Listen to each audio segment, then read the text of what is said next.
Dr. Eric Kelly III and a host of phenomenal speakers from all around the globe for this 7-day virtual event that you don't want to miss. The mission of the Black Business Expo is to raise scholarship money from kids all the way from high school all the way from college. The Black Business Olympics is one of the largest Black business showcases in the world. It is an opportunity for businesses and companies to showcase their businesses globally. We are going to be giving away laptops up to $5,000 away to students. Again, I'm Olivia Appleberry, the founder of 2 Cents Finance and one of the speakers for the expo. I am so excited to see you there. For more info, go to www.blackbusinessexpousa.com or call 919-308-9090 and hope to see you there. I am Black Business. From the moment I wake until the time I sleep. Yes, I am Black Business. I am Black Business. Tell me, are you Black Business? I am Black Business. Do you support Black businesses? Listen, I support Black business because I am Black Business. Black Business Expo, one of the largest business showcases in the history of Black business in the world. The world! Sign up today at www.blackbusinessexpousa.com or call 919-308-9090. I am Black Business. I am Black Business. From the moment I wake until the time I sleep, I am Black Business. I am Black Business. Are you Black Business? I am Black Business. Do you support Black businesses?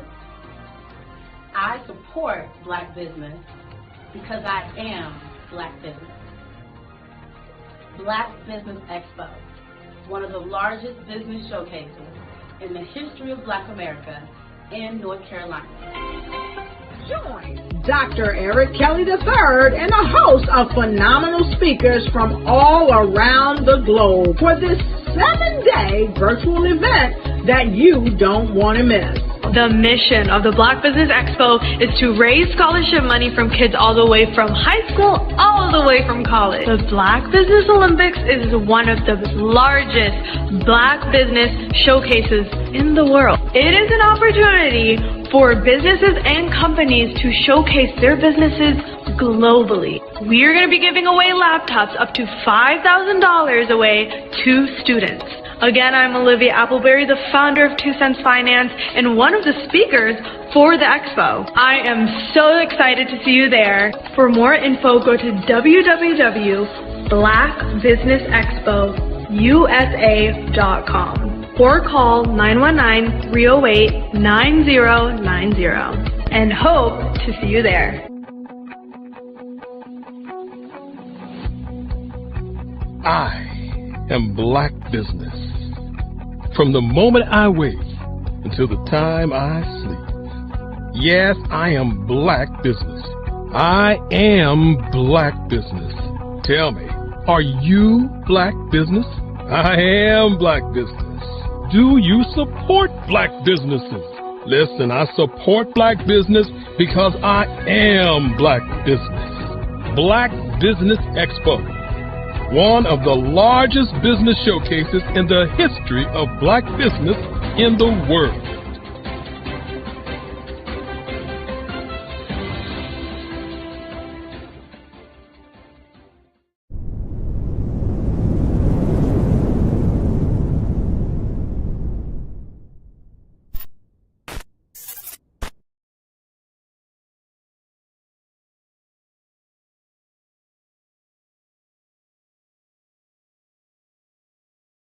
Hey, welcome to Be the Victor Speaker Academy, where we do everything from video courses to our monthly membership. We got some personalized coaching if you're looking to start getting paid. I see a lot of you out there that are published authors or you're thought leaders and podcasters, but you're not getting paid to speak. This Be the Victor Speaker Academy is all about you. It's to help you monetize your expertise, start getting paid from school districts, colleges, and other event planners that are out there looking for your expertise. So stick around with us, watch the videos, download the downloadable documents, and check out what we got next in store for you.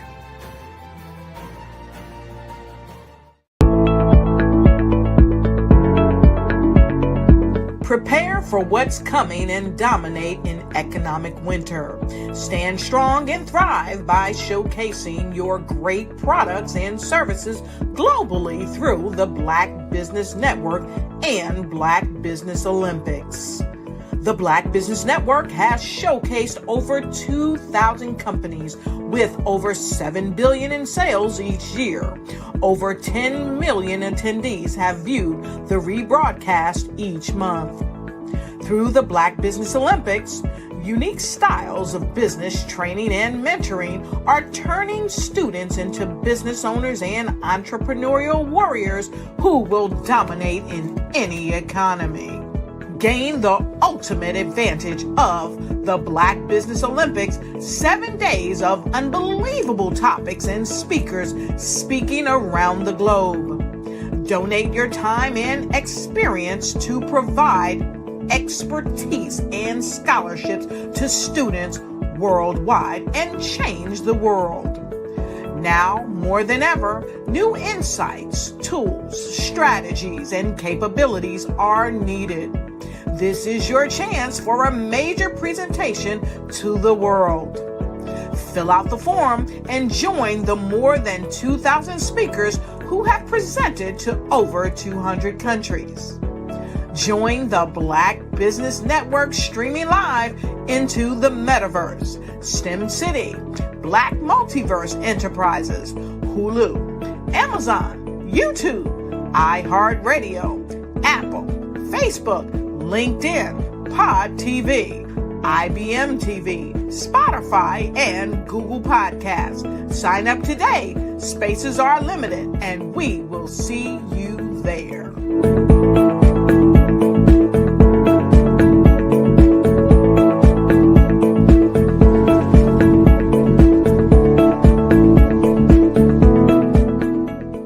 Over the past few years, we've seen the growth of existing and new initiatives focused on financial inclusion, building global networks, and reducing the wealth gap in response to the idea there's not enough seats at the table. Whether their outcomes are to increase the representation of Black executives on corporate boards, ensure an inclusive global economy, or to create new U.S. African commercial pathways, the strategies are often carried out by separate programs. The question is, should they be? With the continent of Africa being home to more than half of the world's fastest growing economies, the youngest workforce, over 400 companies generating more than $1 billion annually, 700 generating more than $500 million annually that are poised for growth, and being the destination of nearly $5 billion in venture capital in 2021. Diversifying U.S. and Africa commercial engagement by building bridges between African businesses and their U.S. diaspora should begin being seen as mutually beneficial.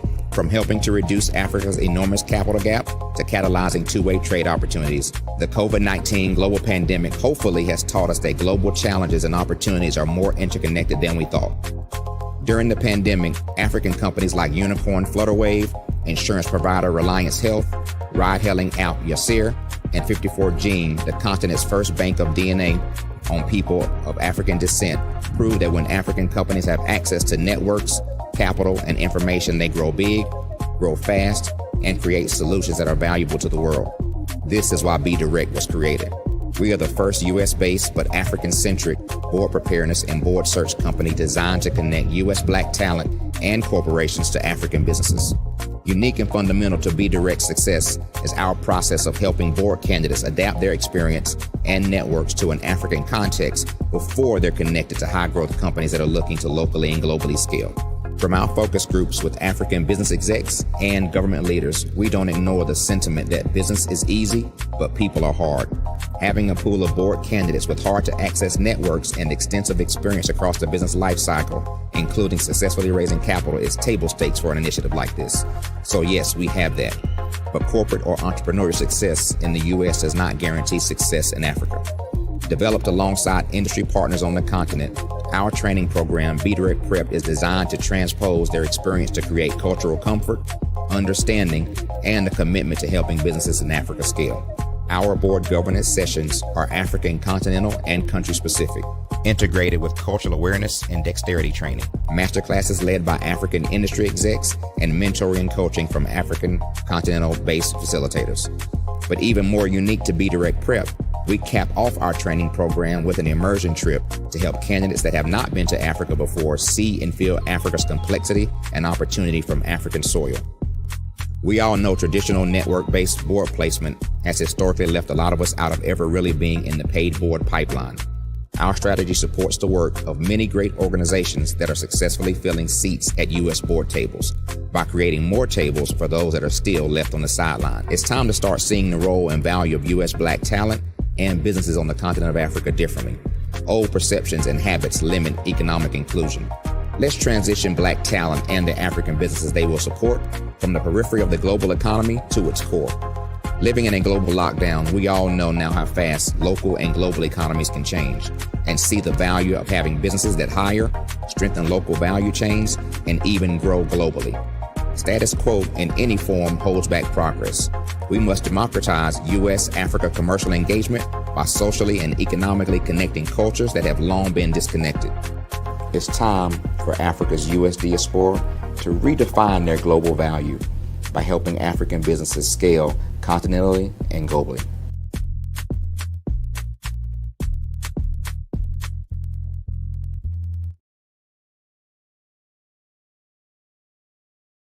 Welcome to Intentionality with Dominique, the show that helps business owners become valued and in-demand suppliers in the marketplace to scale their businesses.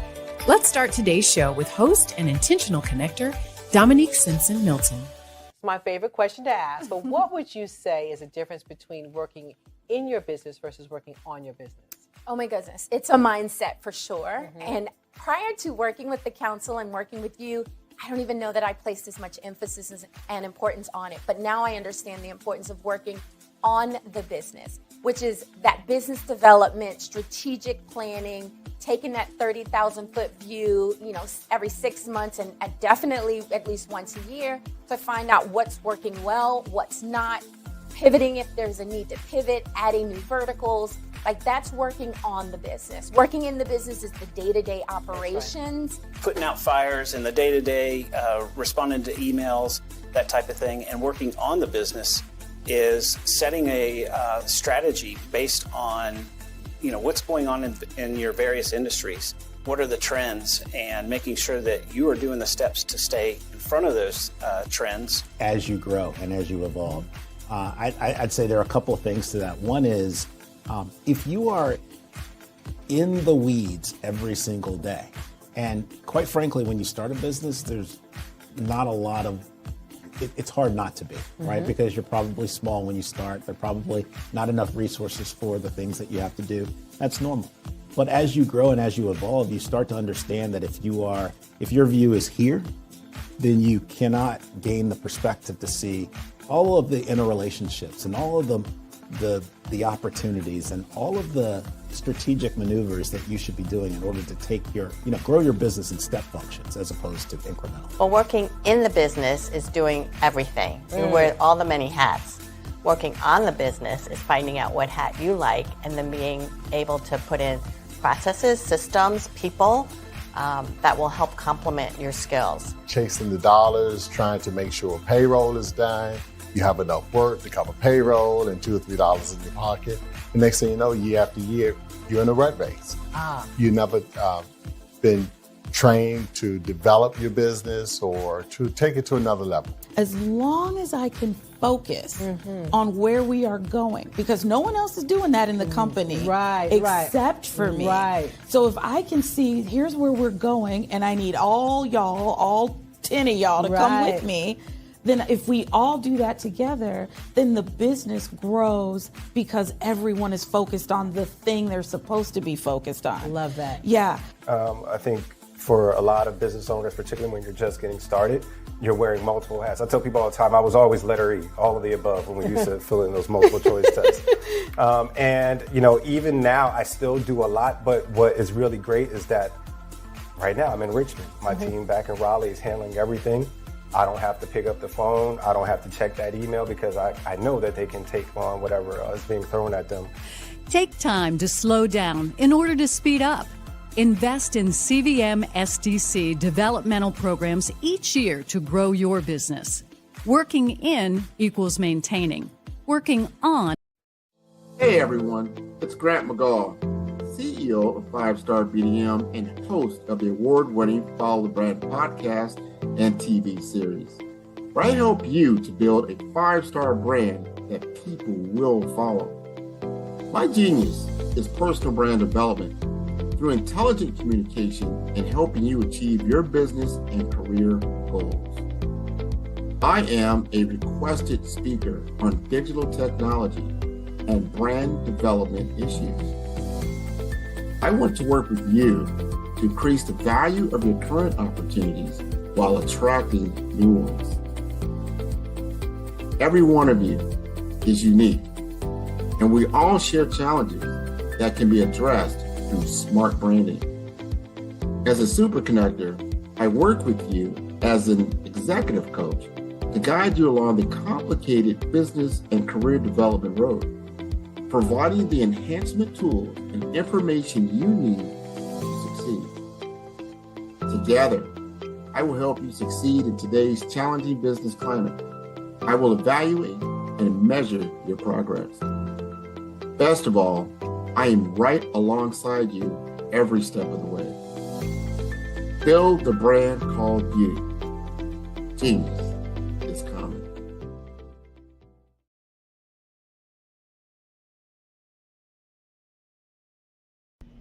Why do I do what I do? You know, my life coach asked me that a few years ago. And she said, Tony, what's your why? And I told her, and she said, girl, you've already accomplished that. Perhaps you need a new why. Hi, Tony Harris, Amy Hoydu with Say It Said Marketing, one of your students, and just wanted to say thank you, Tony Harris, for spending so much time with me and giving me that boost in my business that I so drastically needed.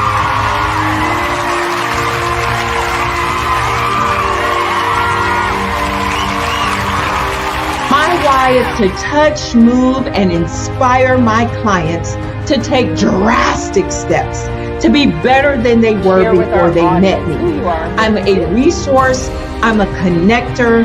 I want to help people build deeper relationships that are beneficial to their life and business. That's what I do best. So, first thing you got to do is show up. And speaking is a way to magnetically attract your ideal client to you. How many of you use social media that way? Absolutely, and this is how you look to the world. Drastic steps are the steps that are needed to be successful. And my business is drastic denotes a mindset. Getting out of your comfort zone.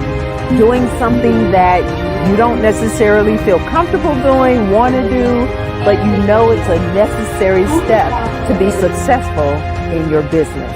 I get the most satisfaction when I see my connections flourishing into relationships long after I am gone. Hi, my name is Jasmine Augustine with Linda Jasmine, and I've joined several networking and referral groups in the area. And Network in Action Northeast Houston with Tony Harris Taylor is one of the best organizations that I've joined. I love that piece of what I do, and it is what fuels my fire.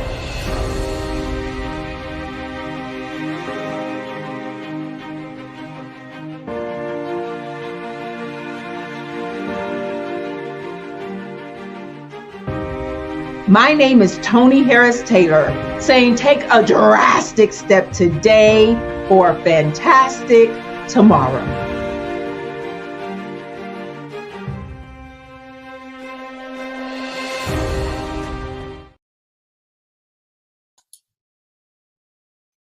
Hi, I'm Barbara Smith. Genius is common. My genius is executive coaching and professional corporate training. As the master executive coach and corporate training ambassador for the Genius is Common movement, I help business owners craft their stories in such a way that you know exactly what they do, what they have, and what they bring to the table. Many times as business owners, we are asked, so what do you do for a living? And we could be crushing in our businesses, but we're not quite sure exactly what to say in a short amount of time. Well, I help you take those stories that are the reason why you're in business and why you're so passionate about your business and craft them in such a way that people are drawn to you as opposed to being repelled by you. Because every conversation, every time you talk to someone about your business, you are excited about it. But are you really conveying what you do, what you have, and what you bring to the table? And do really people understand why you care so much and why they should care that you have the solution to their problem? Well, I'm here to help you with that. As a master storyteller, I can help you with your stories and spin them in such a way that they are intriguing and fascinating. People want to listen to you talk about your business. That's why at the Genius is Common movement, I am the master executive coach and professional training ambassador.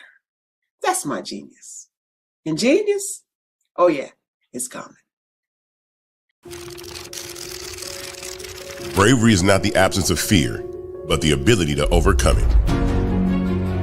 We stand for those who defy suppression, who speak out, and those who walk the road less traveled. Everyone deserves to be seen and their voices to be heard. We're sparking a movement, growing a community of creators united by the desire for freedom, choice, equity, and ownership. At Fanbase, it's all for one and one for all. We support each other to guide, promote, and uplift you in a place where you can unapologetically be yourself. A place where your voice, ideas, and creativity are not just welcomed, but celebrated. We are Black founded, minority funded, and supported by a diverse, inclusive, powerful community that believes in the strength of authenticity and individual choice. Regardless of success or background, we welcome you. The marginalized, the underappreciated, the successful, the superstar. We're for all who seek a space to express themselves freely, where they are rewarded for being their authentic, true self. We transcend labels because only we have the right to define ourselves. We are built for the brave, the culture, the creators, and for the future where everyone has the power to shape their own destiny, where all are empowered, voices are amplified, and freedom is embraced. For the first time, you have a chance to own the platform you helped make popular. It's a revolution, a movement in how we connect, create, and share. Everyone is a creator, and everyone has a fan base. Here, you can be you without limits.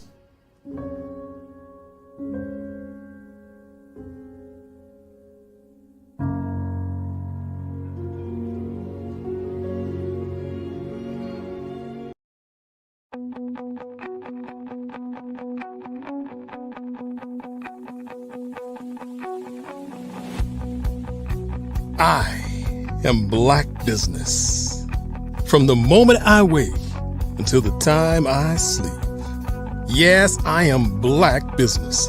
I am Black Business. Tell me, are you Black Business? I am Black Business. Do you support Black businesses? Listen, I support Black business because I am Black Business. Black Business Expo, one of the largest business showcases in the history of Black business in the world. The world. Sign up today at www.blackbusinessexpousa.com or call 919-308-9090. I am Black Business.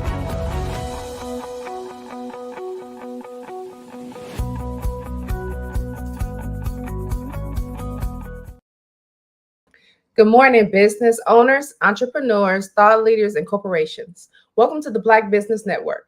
My name is Donicia Barnes, and I am your moderator for this morning on the Black Business Network.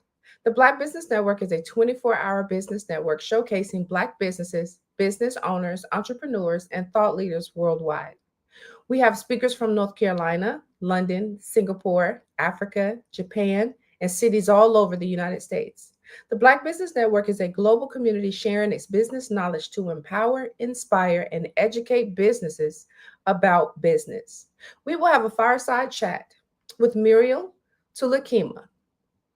Dr. Muriel Tulakema is a distinguished engineer, global energy advisor, entrepreneur, talk show host, and published author.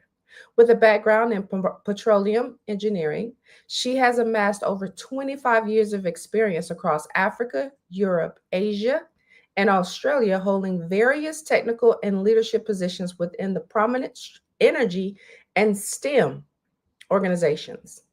Her diverse skill set and significant achievements in the industry and STEM sectors have garnered her international acclaim. I present to you Muriel Tulakema. Hello. Hello. Good morning, Dr. Tulakema. How are you doing today? I'm doing great. It's feel great to be back on the Black Business Network. So I'm really looking forward to this conversation today. Awesome. Can you share with the audience where you're calling in from? So I'm based in Perth in Australia. So that's the western part of Australia. And I am, like you said, an energy advisor. I've had several years in that particular industry. And here I am I created a consultancy, and my consultancy is MT Energy Resources, and I work with project locally, but also internationally, and mainly with in Africa. So that's basically what I'm doing here in Perth. Okay, well, that sounds amazing. I'm going to jump right in. Okay, Dr. Tulakema, is that all right with you? That's all right. Awesome. So, what inspired you to become a strong advocate for women empowerment in the energy sector? So one thing when I started in the energy sector, because I always tell people it was love at second sight, because back then I was actually studying, information technology, and I lost my dad, who was actually supporting my education back then. I'm originally from Gabon, and I was studying in France, so there was no way I could actually stay. So I had to jump and get back home, and I had at that time, the opportunity to get into the energy sector. I was very hesitant at the beginning, and then, it was at a phase where they were looking for women, especially local women, to be involved in that industry. So I jumped in, and it was very difficult. It was very difficult. The industry, and no people looking like me, not only few women, but again, few women, Black women. So I didn't really have any support. And so it was quite a challenging journey. And based on what I went through, when I managed to really navigate the industry and really succeed, I always told to myself that I don't want any other woman or any woman of color to go through that, that type of journey. So I decided I will give back, and my way to give back is really to advocate and accompany, the women that are entering the industry. Awesome. Well, can you share with us some of the main barriers preventing more women from entering and thriving in energy-related careers? So for me, the first barrier was actually language, because it is an industry where you have to be fluent in English. So when my first language is French, so when I got into the industry, I could speak English, but it was really basic English. So the challenge was people thinking, because I couldn't speak, the language very well, that I was not competent. And that was the first challenge. So I had to go through that barrier as well. The second challenge was also a cultural challenge, because um, I was basically waiting, for me to be noticed. I was just doing what I was told to do, and didn't really have a plan to really get where I want. I didn't know what I wanted, basically, and so it was very difficult for me to work on very interesting projects. I was basically always left to take whatever people didn't want to take, and first because of the language barrier, and second because I was not speaking up. So it was very difficult. And when I managed to really sit down and put myself, and really take control of my career and believing in myself, there was another barrier, especially at mid management, where you know, I basically reached that ceiling, and it was very difficult to go through, and that was not being, in the right network. So not the right networks, not getting, not having any mentor or sponsor. And so that was also one of the key thing that I did have to go through. And the other challenge was myself, basically, when things started to really work well, I started to kind of panic, telling yourself, is it really your place? Are you really supposed to succeed in an industry where, no one looks like you, or in an industry where, a woman like you, coming from such a small country and being, a Black woman, are you where you should be? And so I went through all those questions, and managed to actually, get through.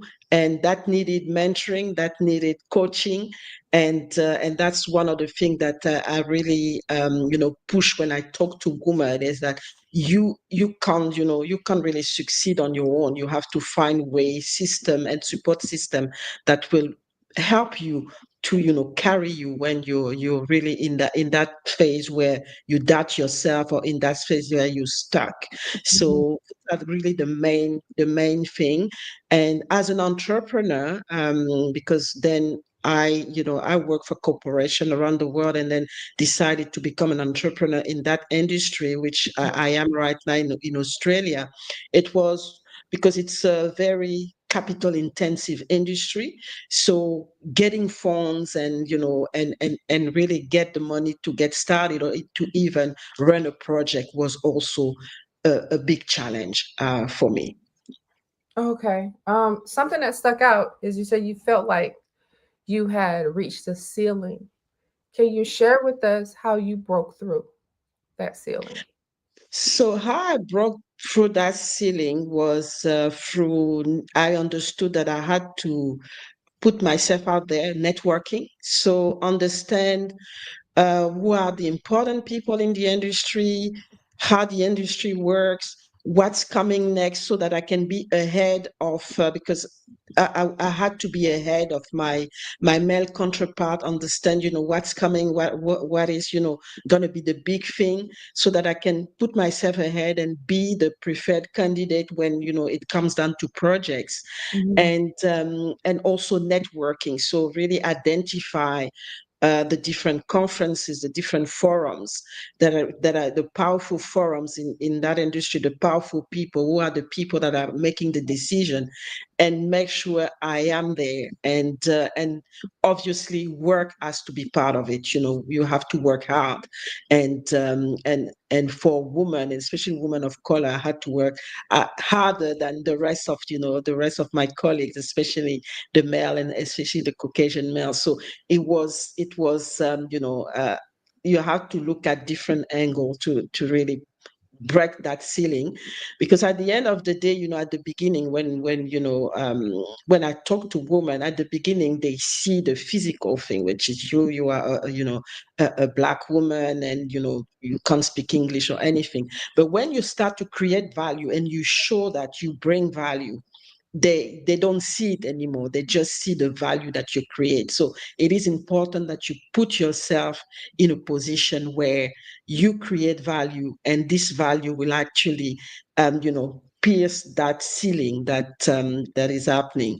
And one thing as well, one strategy was to opt out of corporate, because obviously, I got stuck in corporate, but I knew my value. I knew that I could bring so much to the industry. So I took the risk of as a at the middle management, not going anywhere, to start over, but as an entrepreneur. And here I am. So it is sometimes very difficult, because you earn good money, I must say, in those industry, and then you're like, okay, do I need to go on my own, start all over again, where I'm going to be vulnerable financially, it's going to be difficult for me to get funds to get projects.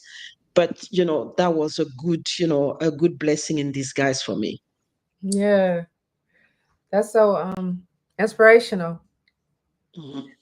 What strategies have you used to overcome gender bias in boardrooms and technical environments?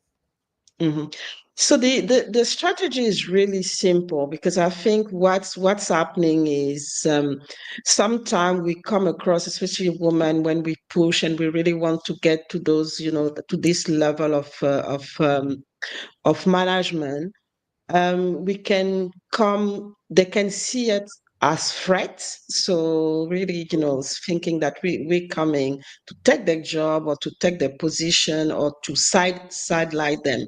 And it is important that we communicate properly and make them understand that we come to complement and to bring some diversity, and this diversity will be an added value for the company, or for the team, or for whatever we're doing for the projects. Because when you work on a project, especially for projects that are so expensive and so capital intensive, you really want to get the best outcome, the best project management. And it's good to have people who have different perspective, different view, different experiences. And as women, normally we have also this experience that we manage people at home, we manage household, we manage so many things, we juggle so many things. So this experience is actually a good experience to bring into the boardroom, or into the team, to be able to help the team to deliver the best project, and the best quality that we can get from everyone. So that has been communicating, and also making sure I have mentors or sponsors who are men, because at the same time, when you look at you look at things, um only men can actually tell you how they feel when they are managed by a woman, or when they have women colleagues.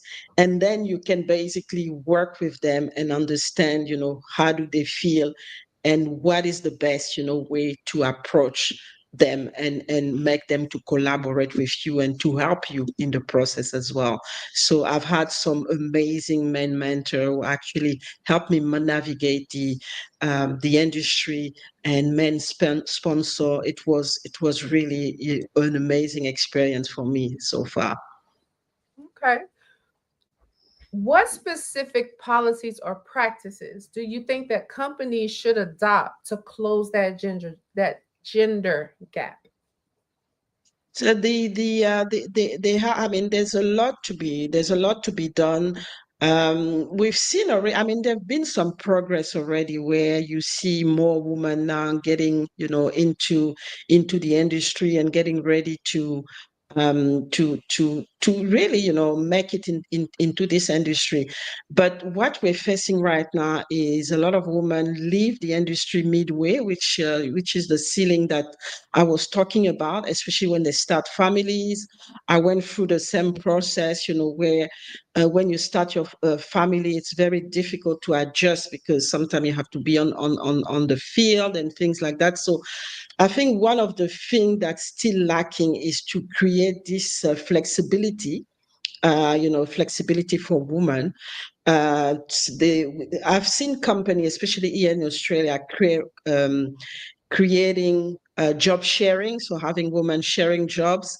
So one woman is, in for a month, the other woman is in for, the other month. So alternate that so that it gives them the flexibility to organize themselves, their families, especially when they have young families. So really trying to create that flexibility for women.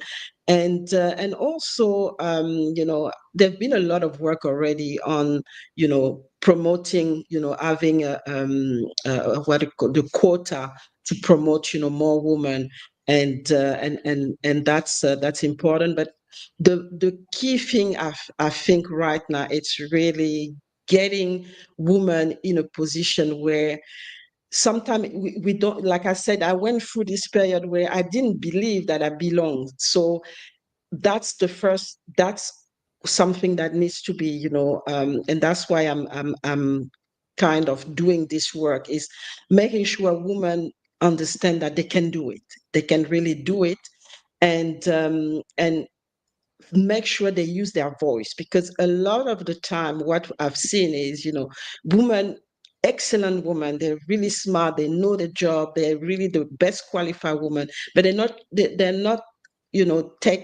don't reach the highest position. And yet some men who are actually might be less positioned, they raise their hand and they really go after it and learn from the job, learn on the job. And I think we should do something for women to understand that they belong, give them the possibility to express themselves and really go for it. So in terms of policy, so the quota must be, must be one thing that we need to put forward. It's happening already, but not everywhere.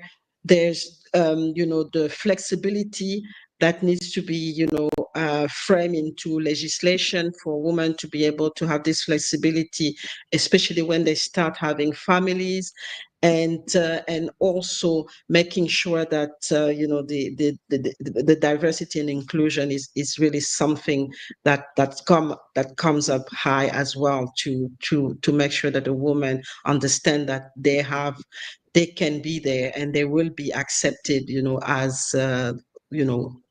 as they are and who they are, and understand that, it is something that is taken seriously. What I'm hearing through all of this is, before you can even get started, you have to help some of these women with a mindset shift. Mm-hmm. They have to change their minds and how they see themselves before they can really tackle this market. Like, they have to have that faith and know that they are supposed to be there. Exactly. Because at the end of the day, whatever challenge you go through, um, if you have no control on it, it becomes really difficult, and you get frustrated. The only control we have is how we feel, how we come across, and that's the only thing we can really influence, that we have influence in. And that's why, working on the mindset is really the thing that they can manage, and they have control on whatever the way they are viewed, or whatever the male counterpart are, bringing in. We can't actually, we have no guarantee that we can change it. We try, obviously, but that's no guarantee. So the only guarantee is really our mindset, and what we can, the value that we can bring so far. And like I mentioned, as soon as you bring value, the whatever differences are in, tend to fade, after that. They don't see it anymore. Okay, well, we're going to talk about leadership and representation next. What does authentic leadership mean to you, especially in the context of empowering others? Okay, so authentic leadership for me is really making sure that, when you lead, you bring the best out of the people that you lead. It's not about imposing anything. It's really for you to have the tools and also create the right platforms for the people that you want to lead, for them to be themselves, for them to bring the best out of themselves. I'm really strong on greatness, for them to bring this greatness that they have inside, and really bring this greatness has to be integrated with the rest, and bring the team, or the projects, or the community, if you're working in a community, forward. So it is about bringing your best. It is about not judging, because we all start somewhere, and we're all different, but we always have something to bring. And as a leader, bringing this authenticity is important, finding the way people can express themselves the best and bring their greatness out. That's really what it is about, leadership, authenticity in leadership. Okay, what are the key qualities you believe women need to cultivate leadership effectively in energy and beyond? So one of the things that we sometimes neglect, and I always come down to, because I'm myself a mother, I'm a wife, is that we are doing it in the house. We are doing it in our household. So we are leaders. We already have leaders, but we don't translate it into the professional. I mean, a lot of a woman, some are doing, but we don't transfer it into the professional arena. So that's one thing. That's the first thing. What are we doing well, managing our household, managing husband, children, extended family, that we can bring into the into the professional arena? That's the first thing. And the other thing is, we don't use our voice. I've seen, like I mentioned before, a lot of women who are qualified, they have everything perfect for the position, for the role, but they're still waiting to be identified. And they sit, wait, and it never happened. So it is okay to raise your hands and to tell people, I want to go for this, and I want to be considered for this. I'm not going to wait. I've looked at the roles. I've looked at what's required. I think I can do it. And even if I don't have the skills, right, all the skills, I don't tick all the boxes, I will learn through the process. I will get there. And that's what a lot of our male counterparts do.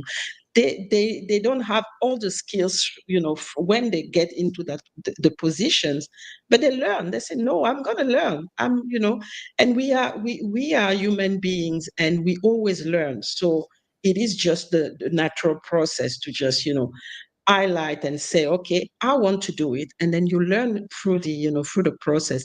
And I think it's going to help a lot of women to actually come out and really express themselves. So raising our voice, positioning ourselves, it's important.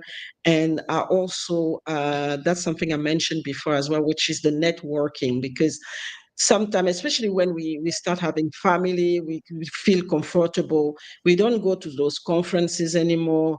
We don't go to the forums where things are happening, or big decisions are being taken, because it's happening after work, after 5 p.m. And it's like, oh, I don't have time.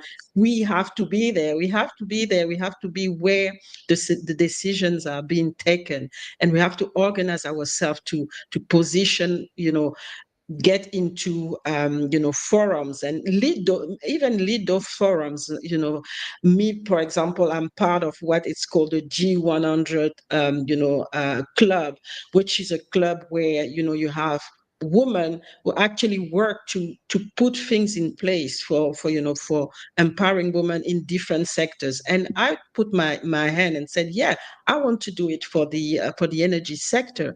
And now I've really position myself in a way where I will be visible at the highest level, because this particular organization works with different, organization, the G20, around the world. So it is a position that actually gives you a platform to be able to help other women, and especially in my case, other women in my industry. So it is important that we take control and have also a plan. Planning is very important. Where do we want to be? What is our objective in being in this industry? What are we trying to accomplish? Because that's what's going to drive us as well. If we're just there because we have to be there, when things are getting really difficult, we will not last. So it's important to say, okay, what is the end? The end result that we want to get in being in that particular industry.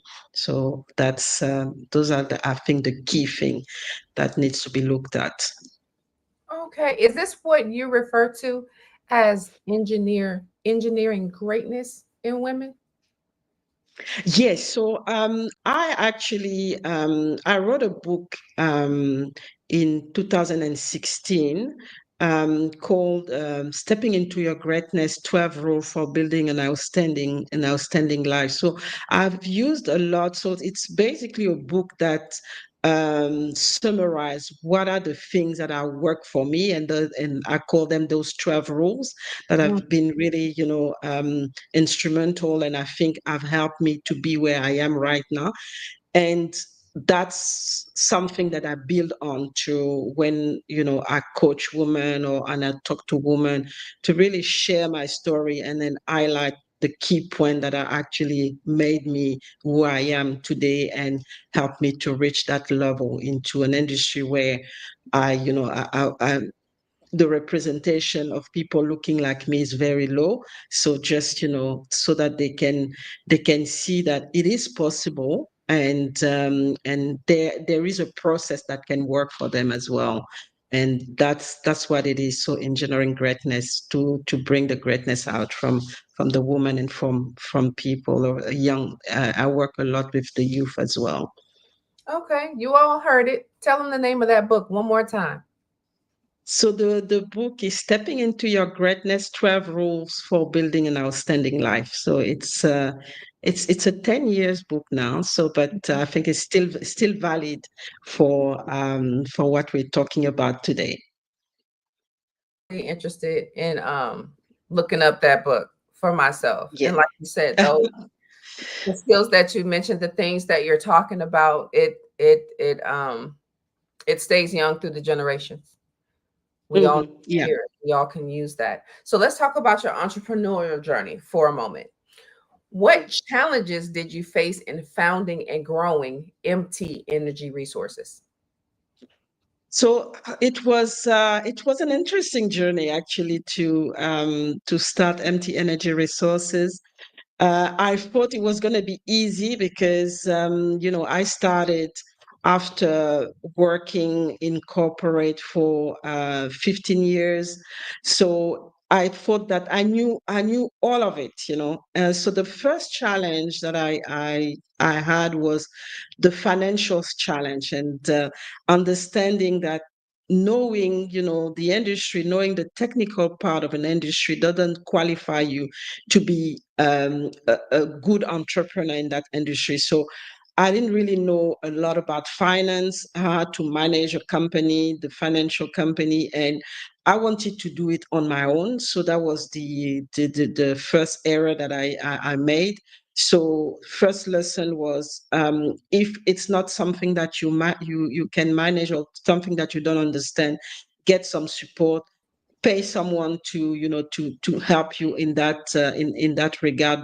Don't try to fiddle or learn on yourself, because it can actually cost you. And I had a very difficult 2 first years where I was really struggling and not really going anywhere. So that was the first challenge, thinking that, oh yes, I have 15 years experience, I've done well, I should be starting just from day one starting making money and the company will work. No, that's not that was not possible. So I've learned it the prime way.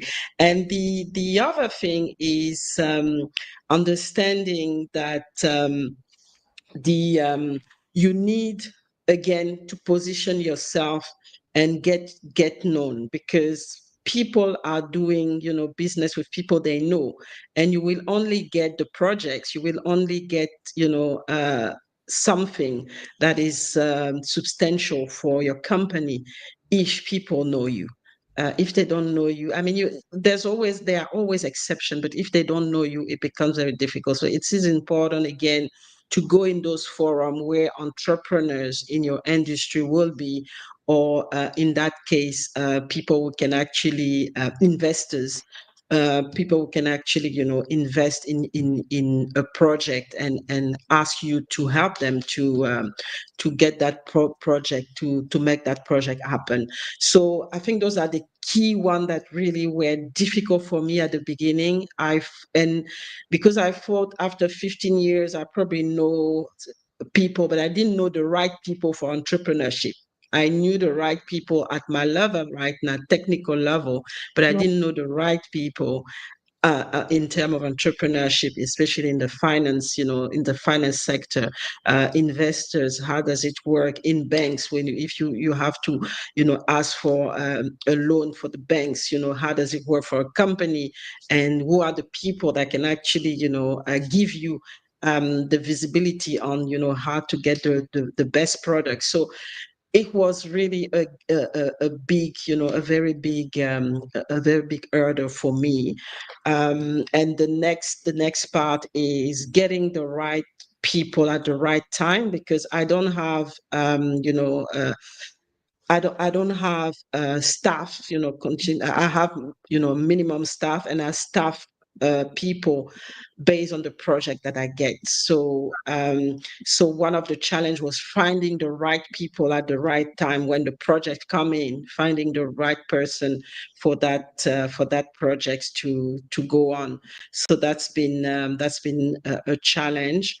So now I have a pool of, a list of names that I know. Okay, when I have this project of this size, I can go to this person and then organize myself to get them in for the time that we need to work together to get that project going and delivered. So those are the thing that I had to manage, and that was a shift in mindset, because obviously when you've worked for multinationals and big companies, you don't see it. It's happening at a higher level, Right. but now you have to know, even if you're the director, you have to know what's happening, especially for such a, when your company is still very, very small. So those are the key challenge that I had to, go through and solve, find an equation to solve, because otherwise it would have been very impossible for me to still be in here after 7 years. Okay. How did your engineering background influence your business mindset? Mhm. So the engineering background is more about planning and also keeping deadlines. It's very important, because as you know, as an engineer, you have to really get things organized, and it's a systematic way of thinking. Right. So that actually helped, because in entrepreneurship, you have at some point to reach a level where you can create systems to make sure that your company can still run without you if something happens. So that really helped me as an engineer to put in place the right systems and make sure that they are sustainable. The other thing is, as an engineer, even if I had, problem with finance at the beginning, you're good with numbers. So it helps you as well as you review whatever it's happening in your company to understand the numbers and how they relate to any issue that you can have. So that was also one thing. And as an engineer as well, I think what is good is we very direct in things that we do, so it actually cut off the confusion and so everything is really said in very clear and blunt, and sometimes that's what you need, especially when you work on on big projects and with a big team. Especially when you have a big team, it's really good to have this clarity set up from the beginning, so Yeah. that we know where we're going with everything. So I think that I would say that those are the three things that really helped me as an engineer to to translate my engineering skills into entrepreneurship so far. Okay. So, how do you manage risk as a businesswoman in the volatile sectors like oil and gas? That's a very interesting question. But when we work on projects in oil and gas, there are already processes that are in place for to evaluate risk, and we don't really work in a deterministic way. So what I mean deterministic way, where you only look at one way of doing things or one scenario. We always have at least three scenarios where we look at, okay, this is what we expect, which is the deterministic way of seeing things. And we also look at the high side, what will be, if things happen really well, and what will be the high side of, the high outcome. And then we also look at the low outcome as well. And what we do is plan for the low outcome with, the expectation that we're going to get the what we call the deterministic case so far. So there's always a risk assessment in everything that we do, because we actually manage very high high risk projects. So it's really looking at things from the ground, looking at things from also even people management where of view, health and safety, financial risk, and really looking at the full spectrum of where things can go wrong. So it is also already a set practice in every single precarious. It's actually required to do that so far. So we have those. And it helps me actually to work for a big company, because they have those really well established and processes, and I just had to just remember what I was doing when I was working for them, and then streamline this process for my company. It's important for entrepreneurs to know that they don't have to reinvent the wheel. No, exactly. They don't have to reinvent the wheel. Whatever worked, just use it. You Right. and then go for it. So that's just what I did. Is whatever was working when I was working in corporate, I just implement that so far. Especially when you talk about risk management, big money, and if you get it wrong, people can die. So you have to really take it seriously, and really have the right process to manage that. How do you maintain your passion and energy for advocacy after decades in this field? It's like I said, you have to accept that you have to keep learning, because we it's just things are there's no limit, there really no limit. And you still have to grow wherever you are. You can be a CEO, you can be whoever. There's always something to learn, and that's just my passion, to really continue to learn all the time, and put myself out there, create value, and really it's also for myself, really. It's like you said, to keep that, you have to always reinvent yourself, set new goals, objectives. I mean, it can be personal, it can be professional, but always be, moving, basically. Don't stop, be moving, and be learning, because that's the only way for you to stay alive, really, to get this energy you to get this energy going, basically. What does success look like to you as an entrepreneur beyond profit? So I always tell myself, as entrepreneur, we actually solve problems. So as an entrepreneur, we have problem solvers.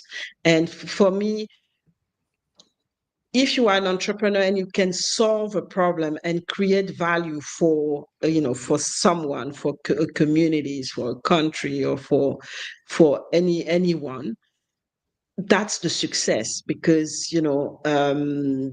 people were struggling with this issue, people were struggling with this particular thing. So if you can bring a solution to it and make them happy, that's the success. That's the success as an entrepreneur, beyond obviously the financial success.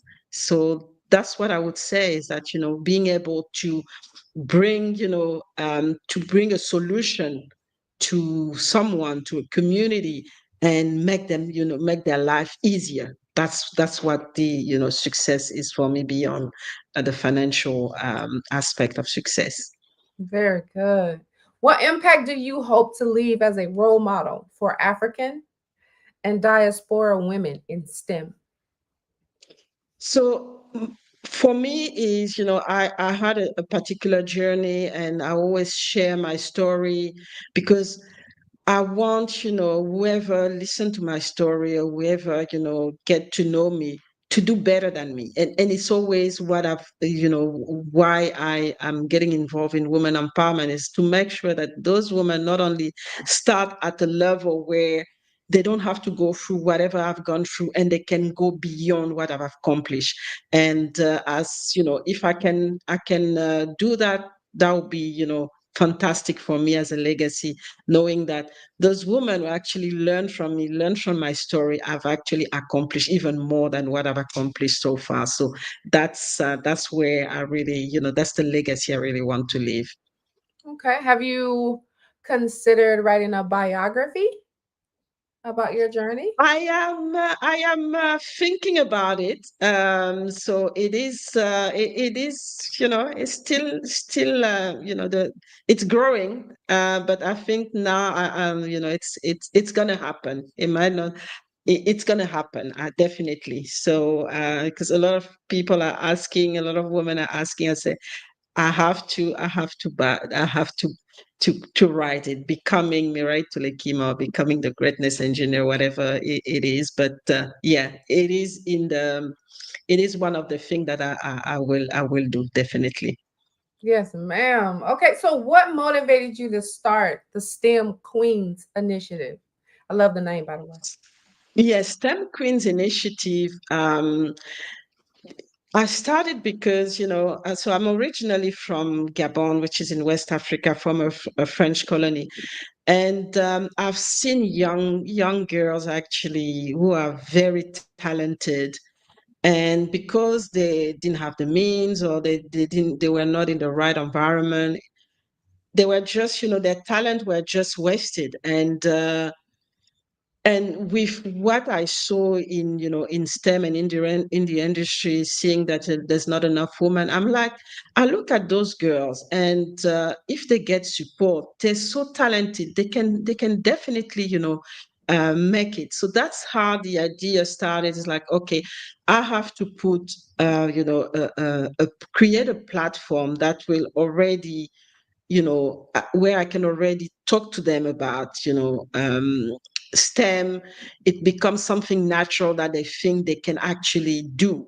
because at the end of the day, because of the bias and everything that is happening around us as women, especially in very conservative, communities in Africa, they don't think that they can actually be involved in STEM, in science, in technology, because they are not told that they can. So it's really going advocate for that, making sure I connect them to the right woman, making sure there are role models that they can see. Because for me, if you can see it, you can be it. So making sure that they have those role models that come. So I bring women who are actually made it really in STEM, in the countries, in their countries, to talk to them about their challenges and things, and give them hope that they can actually be like them, and even do more, like I mentioned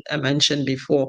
And also have, making sure that we connect them with the right institutions, schools, that where they can actually go after when they're a bit when they're ready, so that they can get the support to actually get into the industry, get the right training, and become, and become the member of that, and become people that are going to influence those industry as well. So it was just seeing this wasted talent, and it's not visible. If you don't see it yourself happening, you don't know it's happening. So that's why I said I have to create a platform where they are visible and they get the support to get involved in the STEM sector and become, STEM masters, because that's what it's all about, so that they understand they belong, they can do it.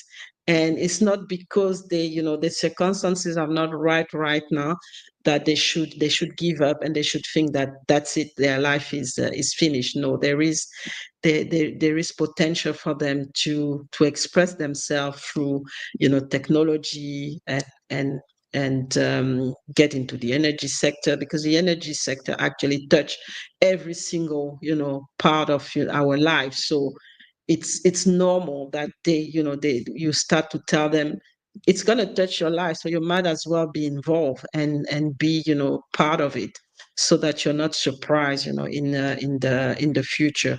But really give them the confidence that it's not because they don't have the mean, because they don't, they're not in the right place right now, that there's no hope for them. So that's what led me to start this project. Awesome. What has been the most fulfilling outcomes of your work in women empowerment so far? So there's so many. I mean, there's so many. It's difficult to choose, but what makes me really, proud is when you started. I mean, there's a young lady that I started really. I coach her, I monitor her, and she's right now doing so well, in the oil and gas industry. I think she's now a manager for a multinational. So just seeing that, it's like, wow. It is, it is an accomplishment. I've been part of this, and it is, it is fulfilling. And like I said, for me, it's really to see that those girls that we helping, we're giving, support, are actually going to do well and do better than us. And she is going to do better than me, definitely. So that's one of the accomplishments, really, to see. And then there are some other things as well, being able to, because at the end of the day, you chart also you help countries to bring, talents. And that's the most important, really bringing those talents from nowhere, because they're not seen at all, by anyone. Bringing those talent from nowhere and bring them into the arena, and seeing what they do, and the value that they bring is just exceptional. How do you see the energy transition creating new opportunities for women entrepreneurs? So the energy transition is actually a good one for women to get involved into, because some of the projects are actually not, you don't need much to start. I mean, if you start with solar, so you don't need the expensive, equipment and expensive money that you need at the beginning, like when you have to start in oil and gas, those big oil and gas, the rigs, the everything, the exploration. It's something that you can start from scratch with limited money. And even if you don't have a lot of money, it's easier to get funds from banks, from financial institution, because it's not a lot compared to what we're used to. So I think it is a good thing for women to just look at those options. And one thing is, because it's, we're transitioning, there's opportunity for everyone. So like I said, it's about now women positioning themselves and raising their hands and just doing it, and not waiting for things again to be structured for them or anything, because you have to be involved at the beginning so you can structure things for you. And that's why I encourage women to come in now with the transition, so that they can structure that transitioning, energy, transitioning industry to cater for the needs of women, because they would have been at the beginning. We're still building it. So be there as a builder. Don't wait. What keeps you grounded during times of adversity or high pressure in this industry and in your work? So the one of the things that I always tell people is, me getting into, especially being in the science sector, was because of my dad. And he really, supported me, and really make this idea being a reality for me. And so what ground me is really continuing this legacy that he believed in. And so when things go wrong, I always tell myself, this is not going to last. And I have to continue my dad legacy, and I will get there. And that always been, the strength, where I got my strength. And I'm always also a very optimistic person, because I'm one of the person who believe that things, not things are not eternal. So it will end at some point. So if you get into, to a challenge, if you have a challenge, it will go away as well. But the most important thing, because it will go away, yes, but the most important thing is to learn the lessons. What is this challenge teaching you? So the first thing when I get into a challenge is like, what is the opportunity here? What is it teaching me? And as soon as I switch, my thinking, and switch my mindset, I start to see things, and at the end, things just get get better at some point. So it is really looking at the opportunity in the challenge, and especially when you're looking at what you have instead of what you don't have, and what you've accomplished instead of what you've not accomplished, and then it will get you going. Okay, I want to circle back here for a moment into the entrepreneurship part of your life's work.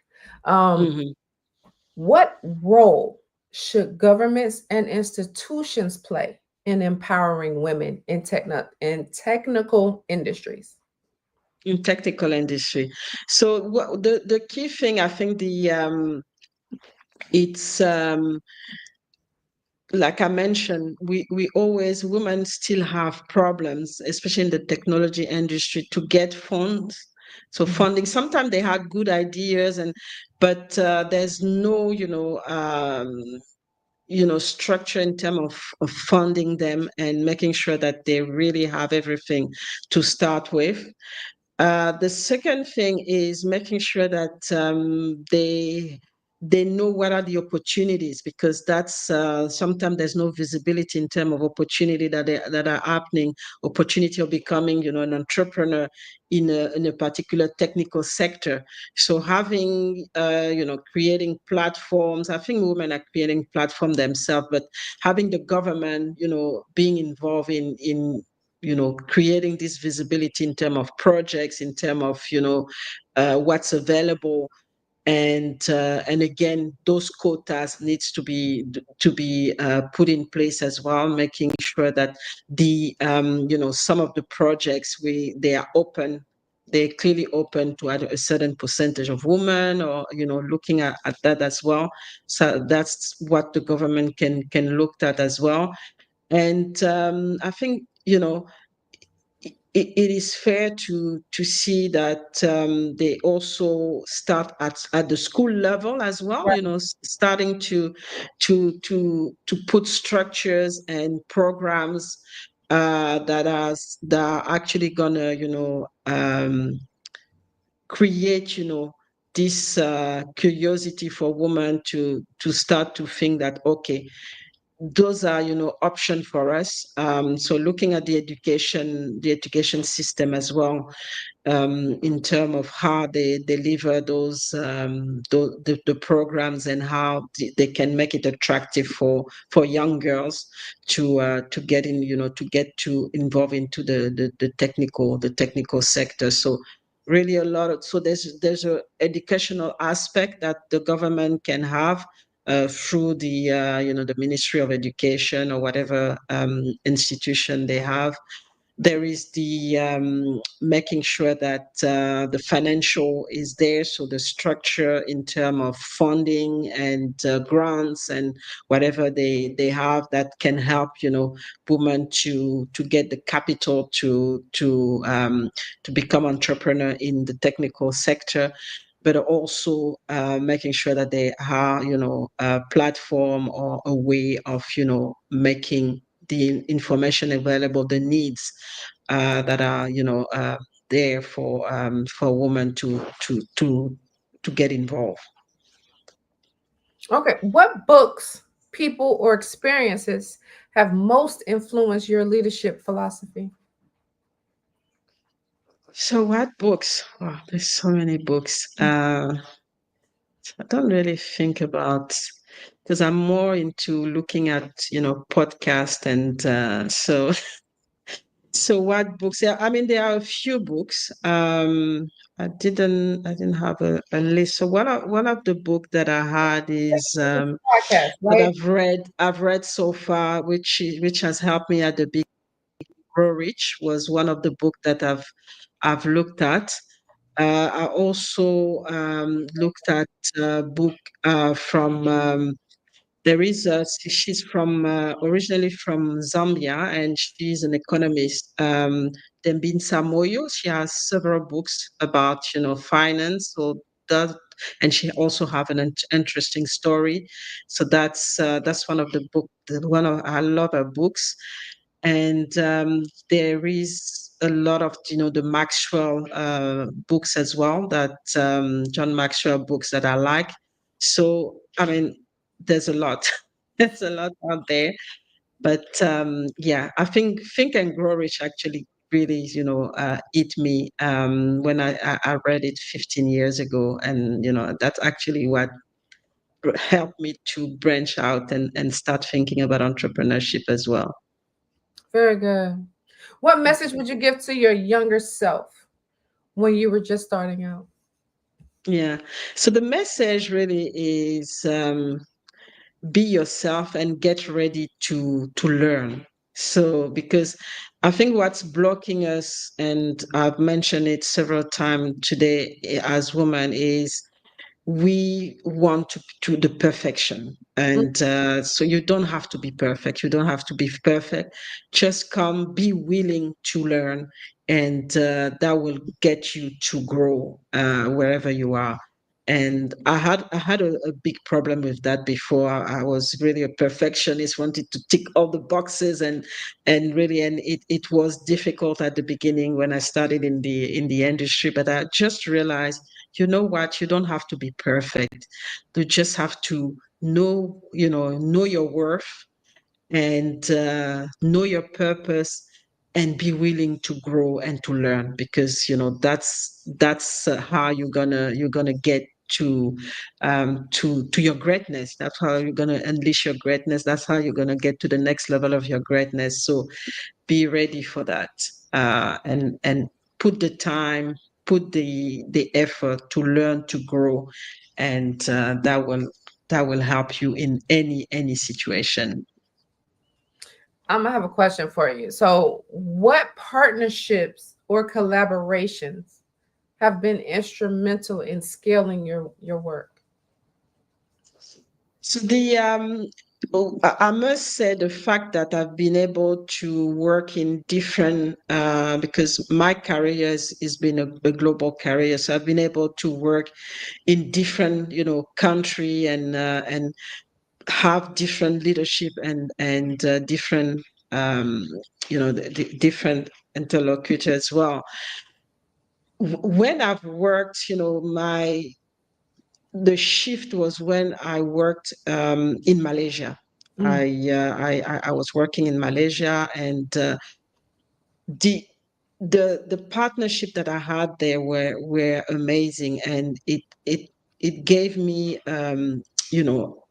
a different perspective with business, because each time you are going into a business, a business discussion, or trying to get a collaboration, straight away it was about win-win situation. In some countries it's more about, they want to dominate you, or they want you to, they want to get as much as they can.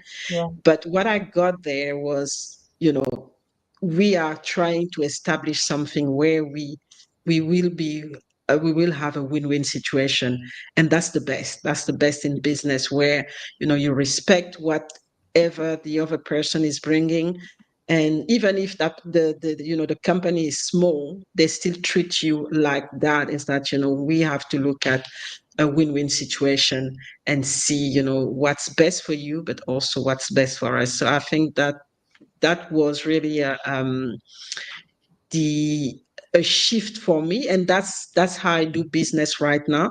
So each time when I go, I don't go for like, okay, I need to maximize and get as much as I can from obviously you look at it in that way, but I always bring the win-win situation, because I think that's the best way to have a sustainable, a sustainable collaboration so far.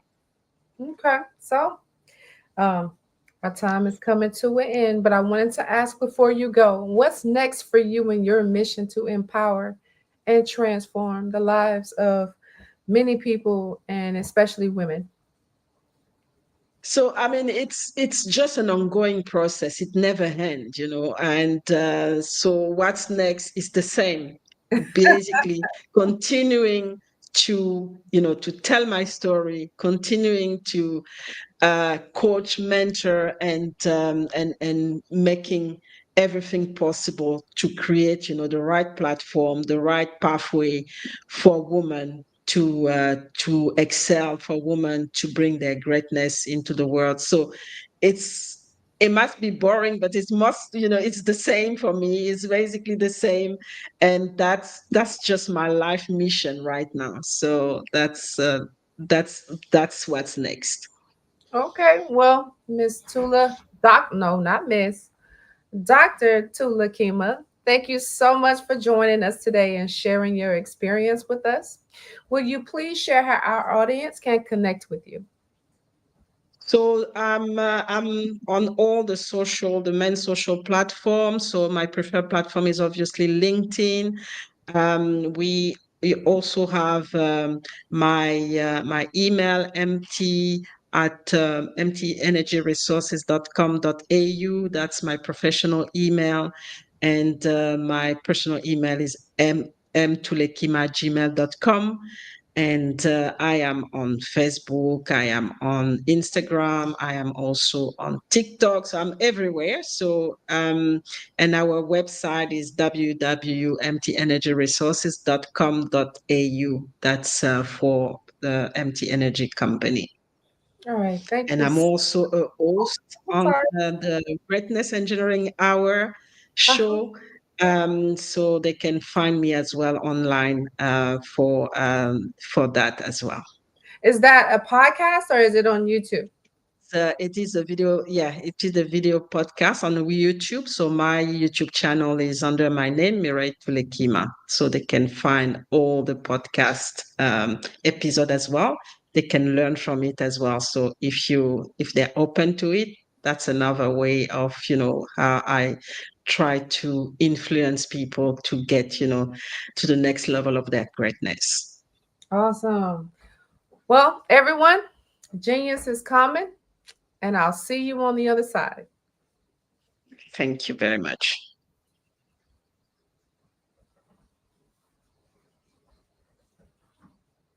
The Black Business Expo's mission is to raise funds for high school seniors going to college or K-12 entrepreneurs.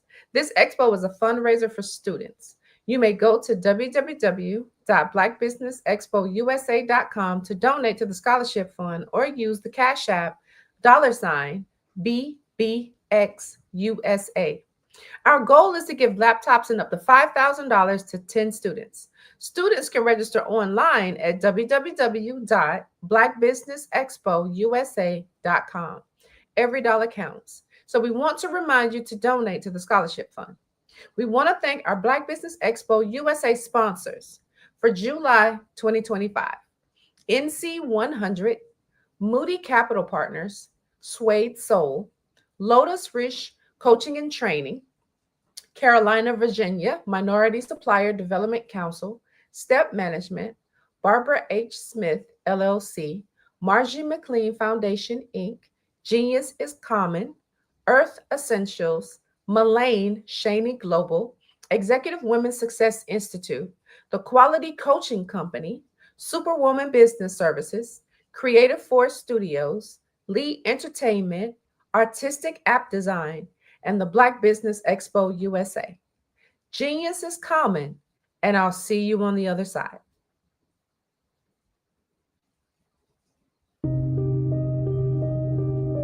The Black Business Expo is changing my life. This year, they are giving away laptops and even $5,000 in cash to students just like me. I'm Alexis, and I want to go to college to fulfill my dream of becoming an entrepreneur. Help the Black Business Expo going to www.blackbusinessexpousa.com and also becoming a vendor, a sponsor, or donating.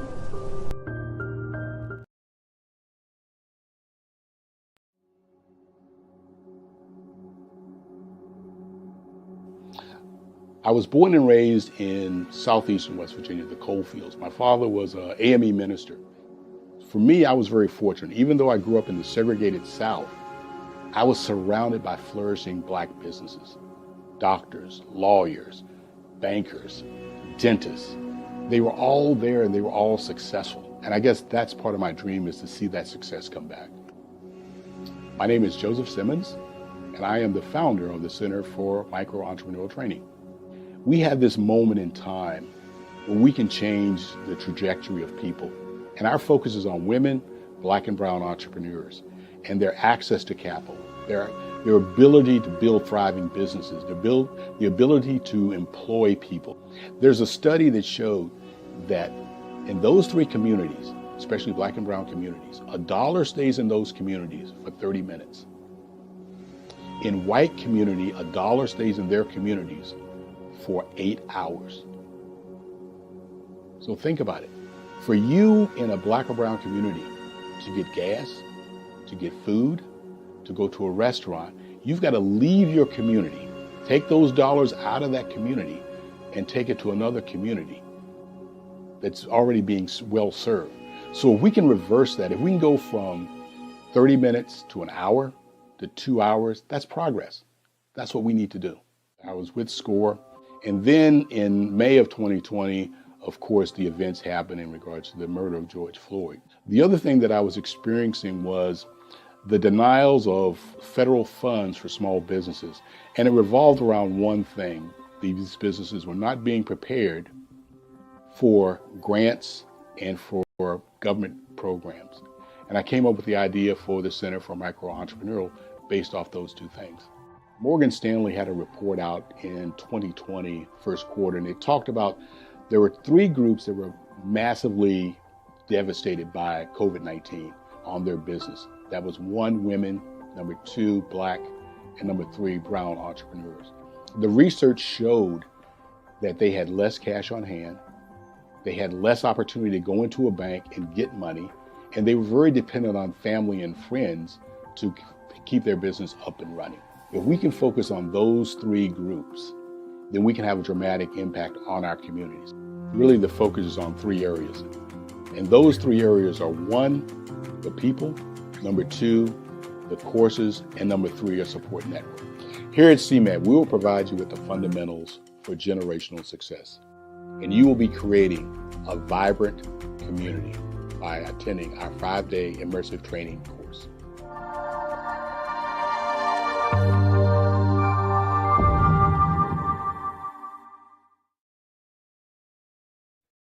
Hey everyone, it's Grant McGaw, CEO of 5-Star BDM and host of the award-winning Follow the Brand podcast and TV series, where I help you to build a 5-star brand that people will follow.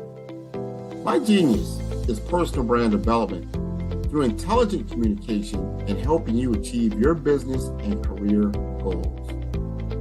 I am a requested speaker on digital technology and brand development issues. I want to work with you to increase the value of your current opportunities while attracting new ones. Every one of you is unique, and we all share challenges that can be addressed through smart branding. As a super connector, I work with you as an executive coach to guide you along the complicated business and career development road, providing the enhancement tools and information you need to succeed. Together, I will help you succeed in today's challenging business climate. I will evaluate and measure your progress. Best of all, I am right alongside you every step of the way. Build the brand called you. Genius is coming.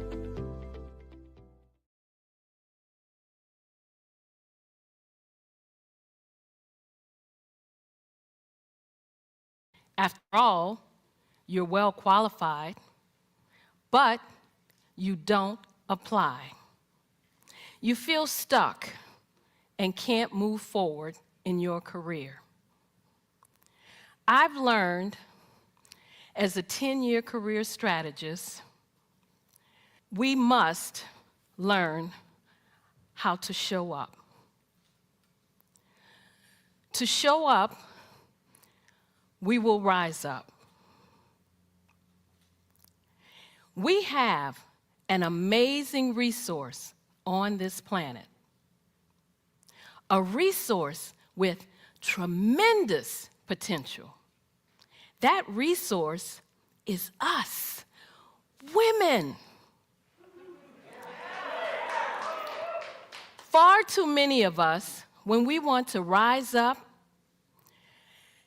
and advance in our careers, we hit an invisible barrier. It's called the glass ceiling. And when we do make it through the glass ceiling, chances are we're more closely scrutinized than men. As women, we face more barriers to promotions in many organizations.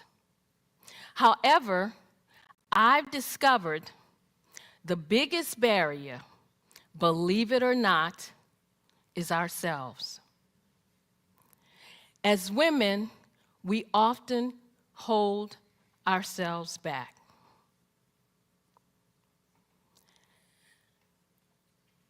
We are not rising up and tapping into our full potential for 3 reasons.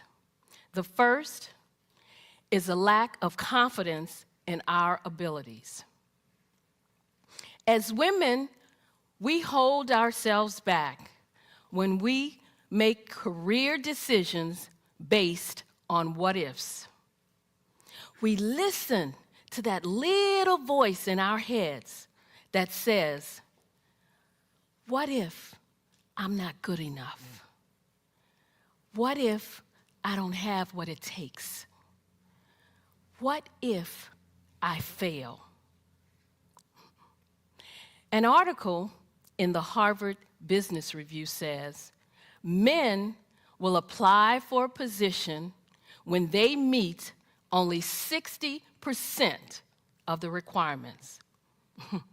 Good for them. But what do? We will only apply if we feel we can meet 100% of the requirements. Instead of moving forward with confidence, we hold back. We let fear and doubt take over, even though we know we're well qualified. And the second reason is a lack of assertiveness. We have talents and potential, but who will see them if we don't speak up and get noticed? When we join a meeting, we often sit in the back or to the side. When we could assert ourselves, we don't. We shrink back. We let others interrupt us or say nothing when other people take our ideas. When we do speak up, we express ourselves with uncertainty, saying things such as, I'm not sure if this is relevant. I don't know if this is helpful. This may not be a good idea, but when you and I use words and phrases like these, we undermine our credibility. And the third reason, we don't build a support network. My friend, Kim, applied for a position. Her female supervisor felt she was more than qualified. But the supervisor would not give Kim a recommendation. The supervisor felt it would look too much like favoritism. To me, this just looked like one woman who would not reach back and help another woman. If we want to rise up, we must learn to support each other. We need to show up to rise up. Showing up means taking responsibility for your own career path. It was 2005, and I had a comfortable job as an analyst working for the U.S. government, but I wanted more. A supervisor's position opened up, and I submitted my application. I tried to find out as much as I could about who was applying, what were my chances. I discovered that 2 men were applying for the same position. I also discovered that neither of these men had the qualifications that I had. But I was optimistic because one of the women on the interview panel told me that she would support me. So I walked into that interview room well prepared. I answered all their questions. I aced that interview. 3 days later, I was told I wasn't selected.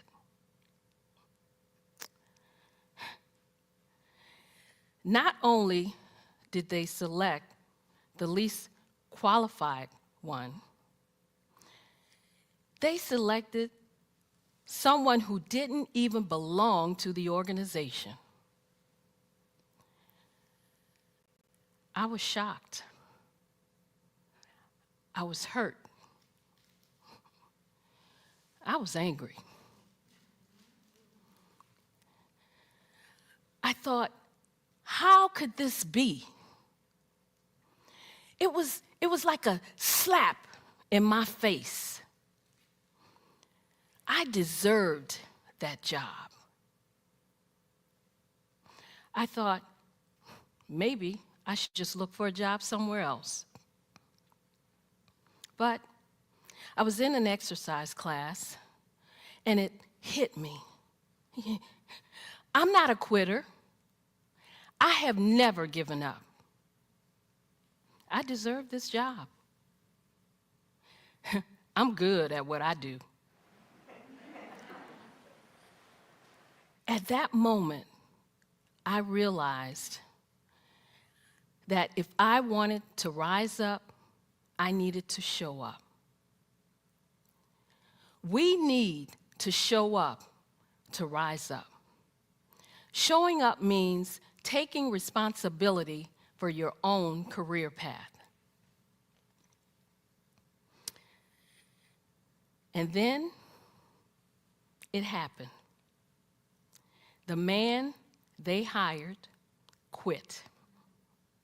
And the manager asked me, the more qualified one, to step into that position. I did. I showed up and I rose up in my career. Having worked with hundreds of women over the years, I know there are 3 steps we need to take to show up. The first is to build confidence. The second is to be assertive. The third is to build a support network. When we follow this 3-step process, we will show up to rise up. When we rise up and tap into our full potential, as women, you and I will contribute more to our organizations, more to our families, and more to our communities. When we show up to rise up, everyone wins.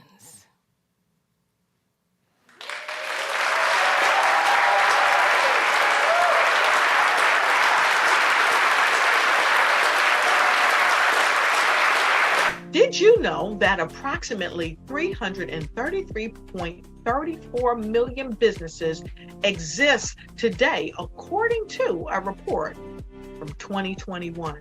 And you may be one of those businesses, or maybe you're not in the business market yet, but you're aspiring to be a business owner. Well, guess what? You're in the right place at the right time. Because let's face it, everything is about timing and opportunity. Hi, my name is Dr. Lotus Richey, and I'm the CEO and founder of the Lotus Richey Coaching and Consulting LLC, along with the Lotus Richey Ignite Show. 15 minutes of success with Dr. Lotus Richey, as well as books to boom your business and bring who you are. And today, I want to bring this amazing message to you about the Black Business Network and the Black Business Olympics. See, the Black Business Network and the Black Business Olympics is designed to help people just like you. That's right, that look like me. to take their business to the next level, not just in your front yard or your backyard, but globally. The Black Business Network and Black Business Olympics is designed not to just help you survive, but to help you thrive. So join us today as we come together with businesses all around the world to support our students, our children, our young teens, our young entrepreneurs. What we do is we come together to help raise funds for students who are aspiring to be business entrepreneurs, who are aspiring and who are thriving in college. We endow them with a wonderful opportunity to gain scholarships of either a laptop or several thousands of dollars. And we invite you to help be a contributor to this amazing opportunity to help someone that looks just like you.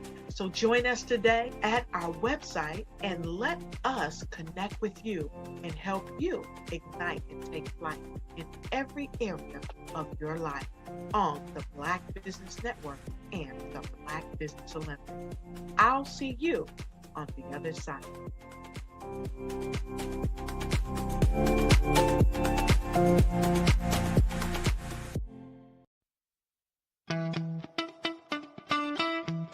How many times have you been asked to help someone you didn't even know, a student, a business entrepreneur, or did you ever even ask, where did they end up? That business, that friend, that entrepreneur. Well, just maybe they ended up in a gang, bankrupt, homeless, or worse, dead. Maybe they turned to crime, drugs, and alcohol. Did you ever wonder? Did you destroy their dream, or was your life always so easy? At the Black Business Olympics, we started a movement to help students complete. Give them hope and foster success. Help them to leave their dreams of providing laptops, computers, and up to $5,000 in scholarship funds. Today, we ask you to help a student, a business owner, or an entrepreneur to realize their dream by sponsoring them, supporting them, and buying from them. Consider this. With $1.6 trillion in our Black community, we only ask for a small donation for our students, our businesses, and our entrepreneurs. And you can change a life today. So I ask you, what are you going to do? Sit on the sideline and watch our students in high school be losers, miss out on their dream from lack of resources? Or are you going to donate to the movement and change their future and yours as well? Give us a call today at 919-308-9090. Change their life by investing with action to the Black Business Olympic Fund. The Black Business Olympics, one of the largest business showcases of Black business in the history of the world.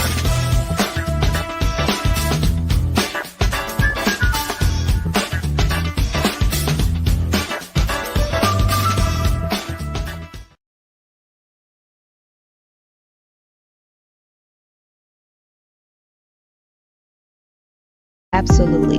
So our coaching program help people that have the lack of time, that lack strategies, and lack the confidence to go after their dream life. So we help them implement tools.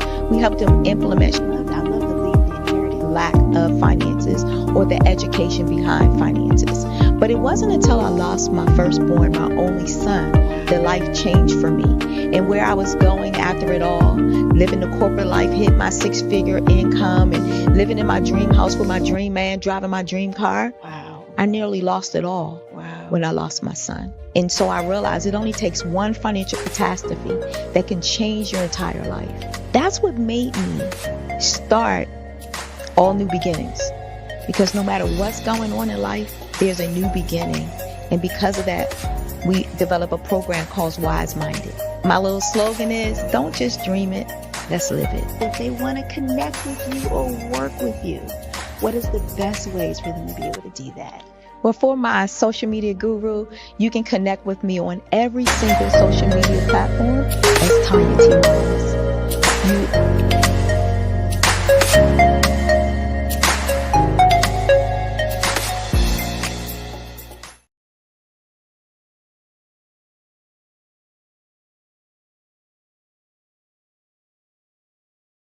You are a Black-owned business and you're looking for new ways to expand your reach. Or you're a creative and you have an amazing story that needs to be told, seen, and heard. Well, at Fave Unite TV, we're streaming the diverse and authentic narratives of Black American culture. At Fave Unite TV, you have access to product placement, feedback loops, promotional spotlights, and other ways to showcase your brand. And we have fans all around the world that can't wait to see what you're up to. So come to Fave Unite TV because we are showcasing the culture 24/7 with Black stories and Black storytellers. Subscribe to FaveUniteTV.com today. And for more information, email us at info@FaveUniteTV.com or call our hotline at 816-819-9939. Fave Unite TV, one of the largest platforms showcasing Black American content in the world.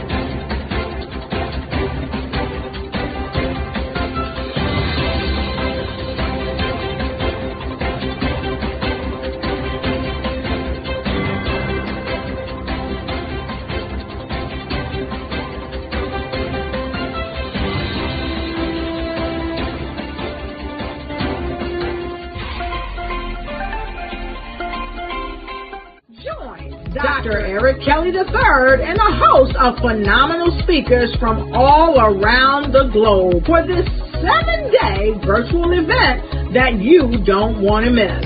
The mission of the Black Business Expo is to raise scholarship money from kids all the way from high school, all the way from college. The Black Business Olympics is one of the largest Black business showcases in the world. It is an opportunity for businesses and companies to showcase their businesses globally. We are going to be giving away laptops up to $5,000 away to students. Again, I'm Olivia Appleberry, the founder of 2 Cents Finance and one of the speakers for the expo. I am so excited to see you there. For more info, go to www.blackbusinessexpousa.com or call 919-308-9090 and hope to see you there.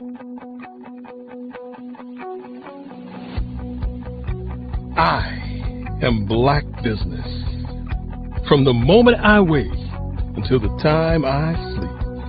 Yes, I am Black Business. I am Black Business. Tell me, are you Black Business? I am Black Business. Do you support Black businesses?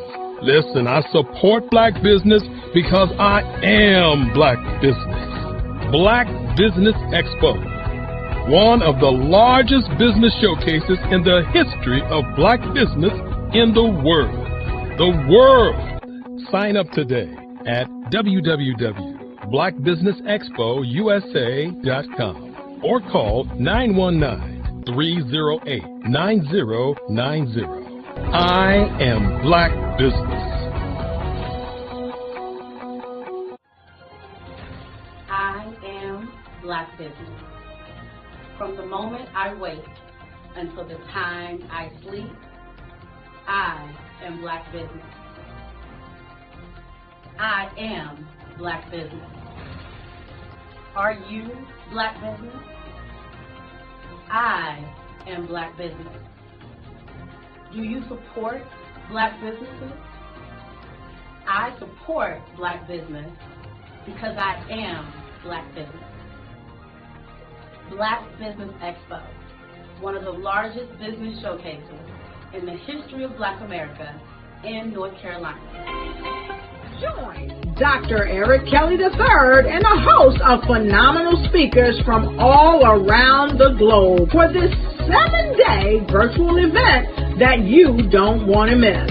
The mission of the Black Business Expo is to raise scholarship money from kids all the way from high school, all the way from college. The Black Business Olympics is one of the largest Black business showcases in the world. It is an opportunity for businesses and companies to showcase their businesses globally. We are going to be giving away laptops up to $5,000 away to students.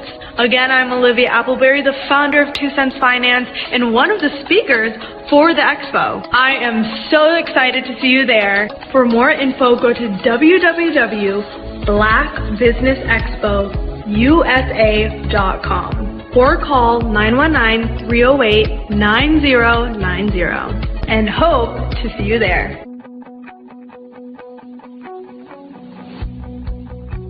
I am Black business. From the moment I wake until the time I sleep. Yes, I am Black business. I am Black business. Tell me, are you Black business? I am Black business. Do you support Black businesses?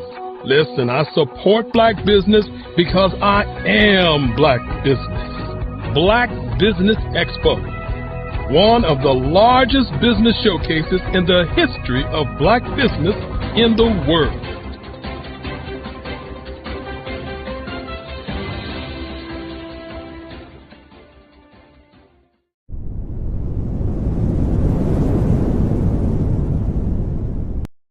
I am from Washington, D.C., but I was raised in Durham, North Carolina. I came to Durham when I was about 5 or 6, and then I traveled back and forth to D.C. because it's where my people are from.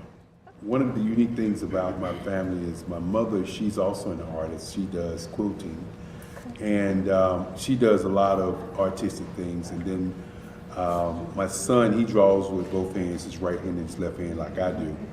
So that's kind of a family trait. And then my other son, he's a videographer, and my daughter, she works, she's a regional vice president for Sunglass Lab. When you start out drawing and sketching, you want to continue to explore, you know, each avenue. I do pastels, I do pen and ink, I do painting, I do acrylics. I haven't done oils yet, but I try to do all facets of art. What I say to a lot of times to people is, you know, you can't put yourself in a box when you're an artist. You have to explore. And over the course of my life, I've tried to explore different mediums. I also do sculpture as well. I choose my subjects by the intensity that they have in their faces, or the intensity that somebody is moving, because I do more than portrait drawings. I also do I do abstract, and then I do figurative drawing also. Well, what happened in this particular show is that I started out trying to come up with something that would be a little bit different than what everybody else is doing. So I was working on a Barack Obama show, and they wanted me to do some paintings of Barack. And so what I did was, because of the deadlines, I kind of did it kind of fast. And then I realized when I was doing it fast, I enjoyed it. And so then I started doing other pieces the same way, and I started to enjoy those pieces also. And so I came up with this particular style, and it's a style of lines and colors. And what's interesting is that when I was in college, I did a show called Lines, Colors, and I talked about the boldness of the blacks, the hotness of the whites, and this is how this has come about, you know, later on in my life. And the colors comes from a lot of the entertainers that I work with, where they wear different colors. They don't wear, you know, your plain reds or your whites. They wear different colors, and so that's also another piece of what's giving me the colors. The the subtitle of this show is Faces That Speak Life. That's real critical. Faces that speak life. Each one of these pieces is a life source and a life energy that's being put on display for people that are looking at them. You know, I always say in terms of my art, it's not important that I draw them. It's important what you get out of what I draw. You know, I don't try to just draw it because you like it. People wanted me to do prints. I didn't do prints. You know, people asked me to do different people, but the people that I choose are people that make a difference in the lives of people in the world. So the human landscape idea was, again, as I say, the lines represent your emotions, it represents your ideas, and it represents your journey as a human being. And that's why you get the different pieces and the different looks. And as you notice, I try not to do one look that looks alike another look. And that's what's the most important part of this show. Hey, welcome to Be the Victor Speaker Academy, where we do everything from video courses to our monthly membership. We got some personalized coaching if you're looking to start getting paid. I see a lot of you out there that are published authors or you're thought leaders and podcasters, but you're not getting paid to speak. This Be the Victor Speaker Academy is all about you. It's to help you monetize your expertise, start getting paid from school districts, colleges, and other event planners that are out there looking for your expertise. So stick around with us, watch the videos, download the downloadable documents, and check out what we got next in store for you.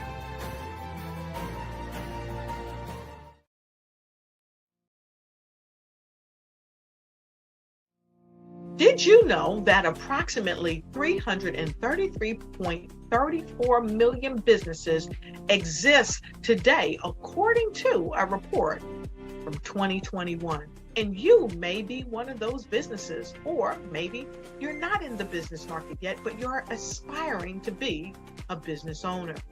Well, guess what? You're in the right place at the right time. Because let's face it, everything is about timing and opportunity.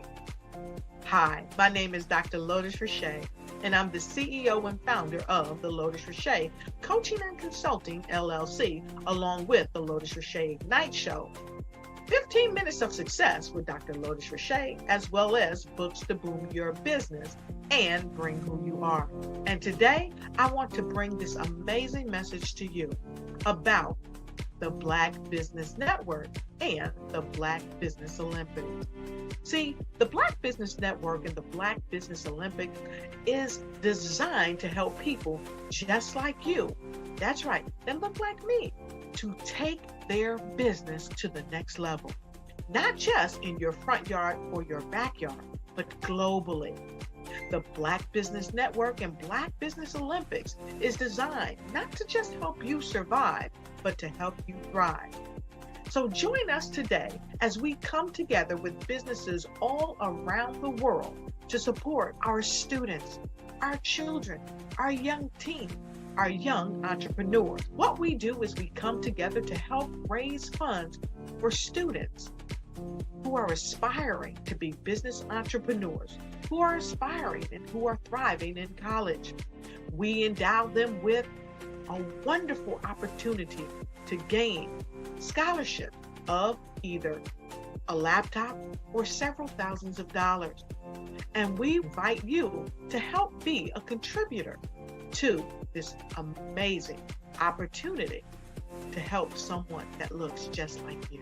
So join us today at our website and let us connect with you and help you ignite and take flight in every area of your life on the Black Business Network and the Black Business Olympics. I'll see you on the other side.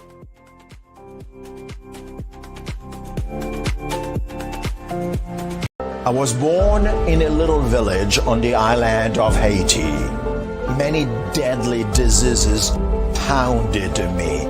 It is as if they were on a mission to end my existence on this earth.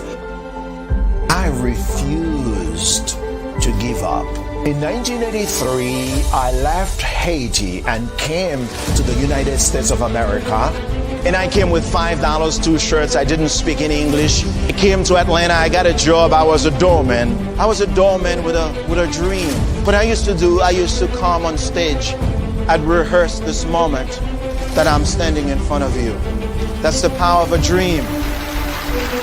Maybe today is the day you begin acting as if you already have it. And then step out with full force. Take a risk. No condition is permanent. Don't let your situation distract you. You are chosen.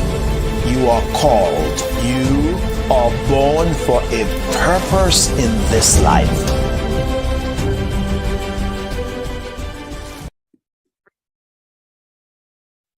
Hello, I'm Dr. Madeline Ann Lewis, President and CEO of the Executive Women's Success Institute.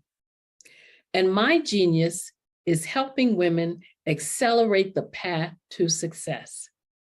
You know, I was blessed to have strong women in my life who encouraged, motivated, and pushed me to do my best and to never even think about giving up on my dreams. So I say to women, we must show up to rise up. We have talents and potential, but who will see them if we don't speak up and get noticed?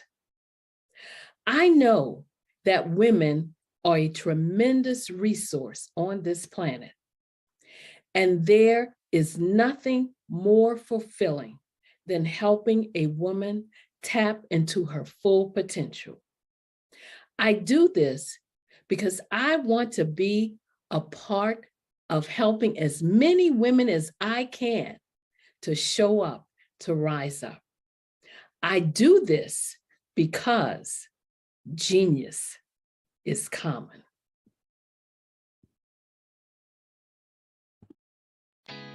Did you know women represent just 3% of Fortune 500 CEOs and less than 15% of corporate executives at top companies worldwide? Have you wondered what the secrets are to getting into the top ranks, whether in the private or public sector? Do you want to figure out how to stop being held back in your career or passed over for promotion? Then you're in the right place. Hi, I'm Dr. Madeline Ann Lewis, President and CEO of the Executive Women's Success Institute. I have decades of experience in the military, the federal government, and corporate America, and my mission is to help women succeed and tap into their full potential. I want to reach 1 million+ women around the world to become the leaders they are meant to be. So if you want to move into a management or executive level position, or maybe you are a female veteran transitioning out of the military into business entrepreneurship, then reach out to the Executive Women's Success Institute at 301-693-3284. Let us get you on the fast track to success.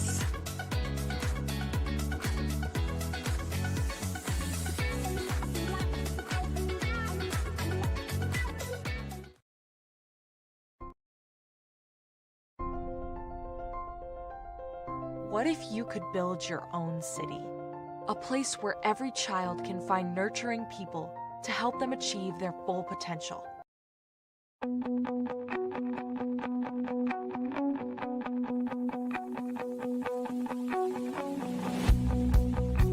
I am Black Business. From the moment I wake until the time I sleep. Yes, I am Black Business. I am Black Business. Tell me, are you Black Business? I am Black Business. Do you support Black businesses? Listen, I support Black business because I am Black Business. Black Business Expo, one of the largest business showcases in the history of Black business in the world. The world. Sign up today at www.bbusiness.com. blackbusinessexpousa.com or call 919-308-9090. I am Black Business.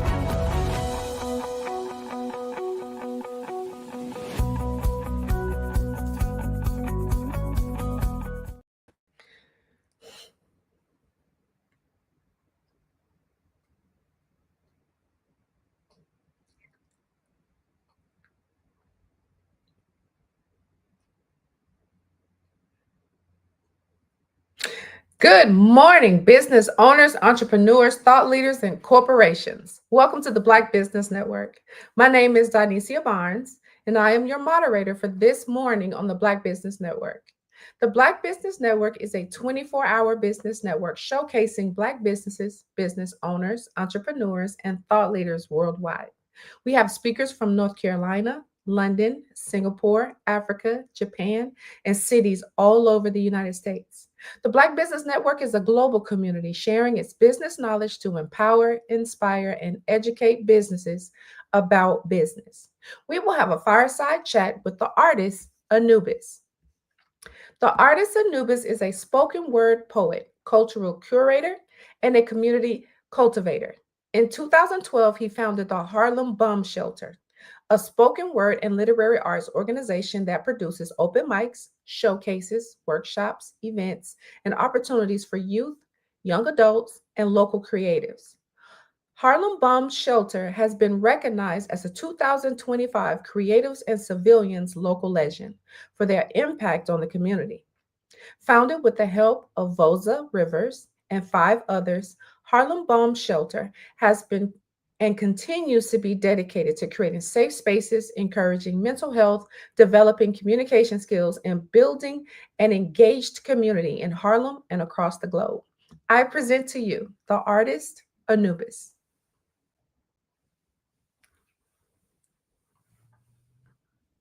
Turn your mic on. Good morning. How are you? Good morning. I'm doing wonderful. And yourself? Oh, I'm amazing. Blessed. Feeling real Awesome good. sauce. Can you share with the audience where you're calling in from? Yes, I'm calling from Harlem, New York City, Harlem World, as we like to say. Okay, well, we're going to jump right on in. Mm-hmm. If you weren't a poet or community builder, what would you be doing?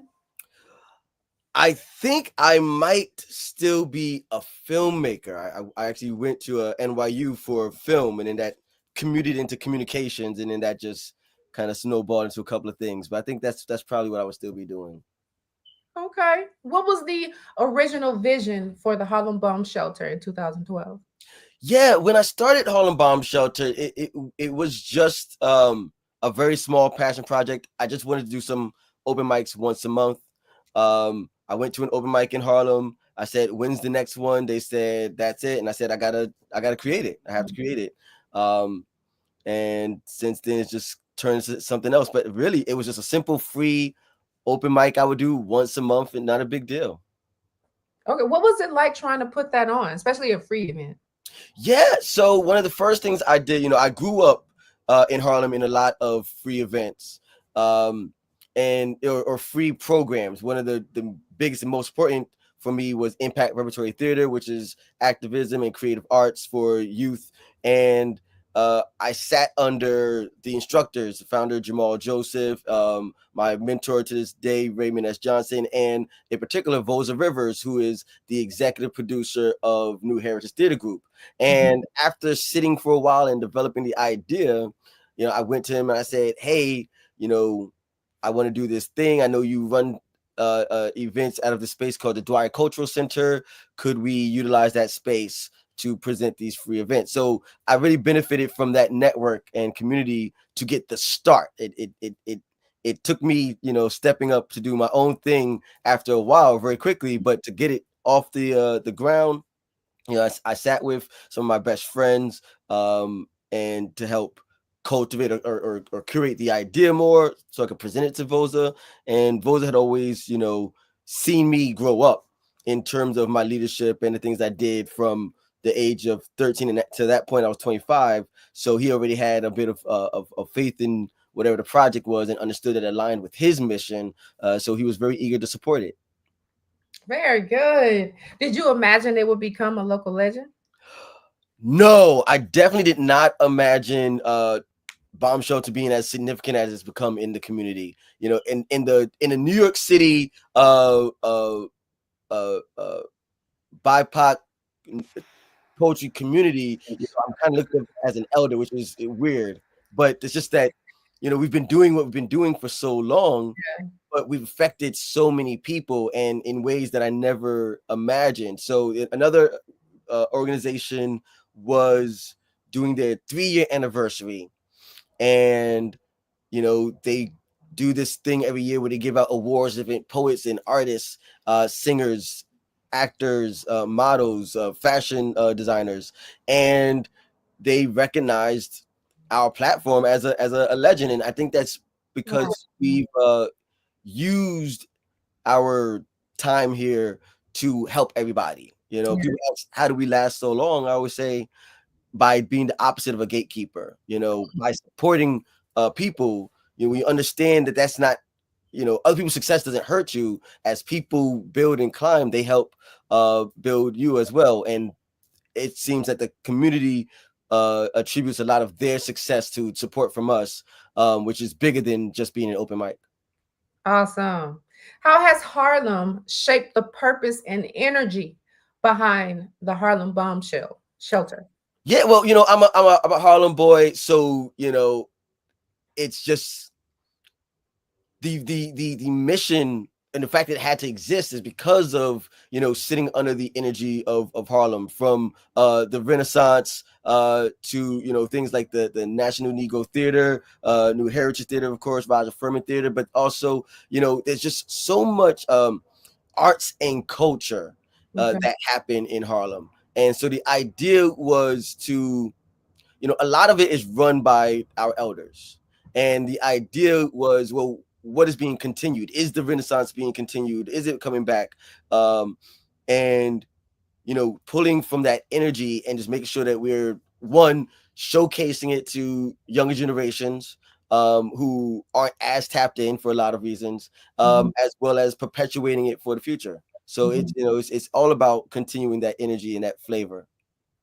In regards to building and balancing business, how do you balance being both the artist Anubis and the executive director of the Harlem Bomb Shelter? Yeah, so balancing, the act of being an artist myself and in running an organization, that actually was a struggle a couple of years back, because as Bomb Shelter grows, it requires more things. We started as an open mic. Now we have an open mic. If I ended the open mic, we would still have tons of programming. So that became a lot, to the point that I was in therapy and we decided I was doing too many things and I had to kind of pick one. I mean, she didn't tell me which one to pick, but I just like, okay, what are the things that I can cut? And I decided actually to cut focusing on myself as an artist, because the momentum for the organization was building. And I concluded that, if I build the organization first, I can pull myself with that, as opposed to vice versa. And that really worked. Last year, I did my own one-man show, and I did a 9-show run of it, which was nominated for 2 Adelco Awards. And I was only able to do that because in the previous year, I built up the team. So the team was now strengthened. They felt secure. They all had their thing that they're in charge of.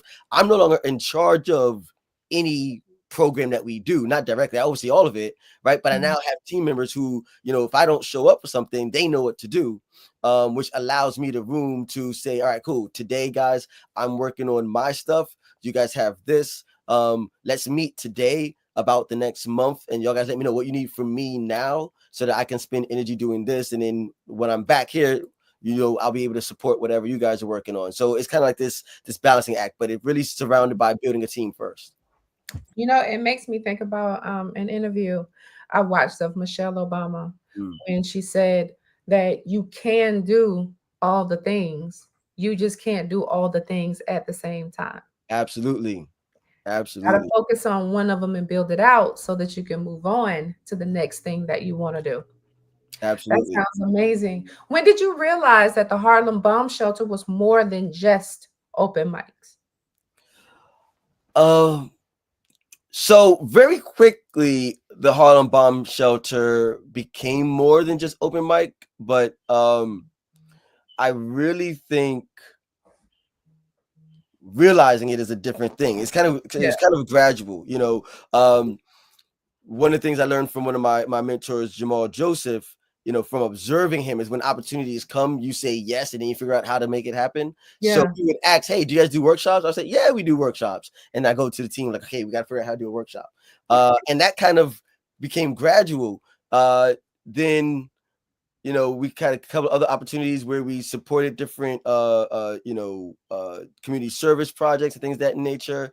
And then the pandemic, you know, ended up becoming a elements of it Mm-hmm. became a blessing for us, and the element of everything shifting to being online, Yeah. and that allowed us to do new things. We didn't have to pay for a space, right? Yeah.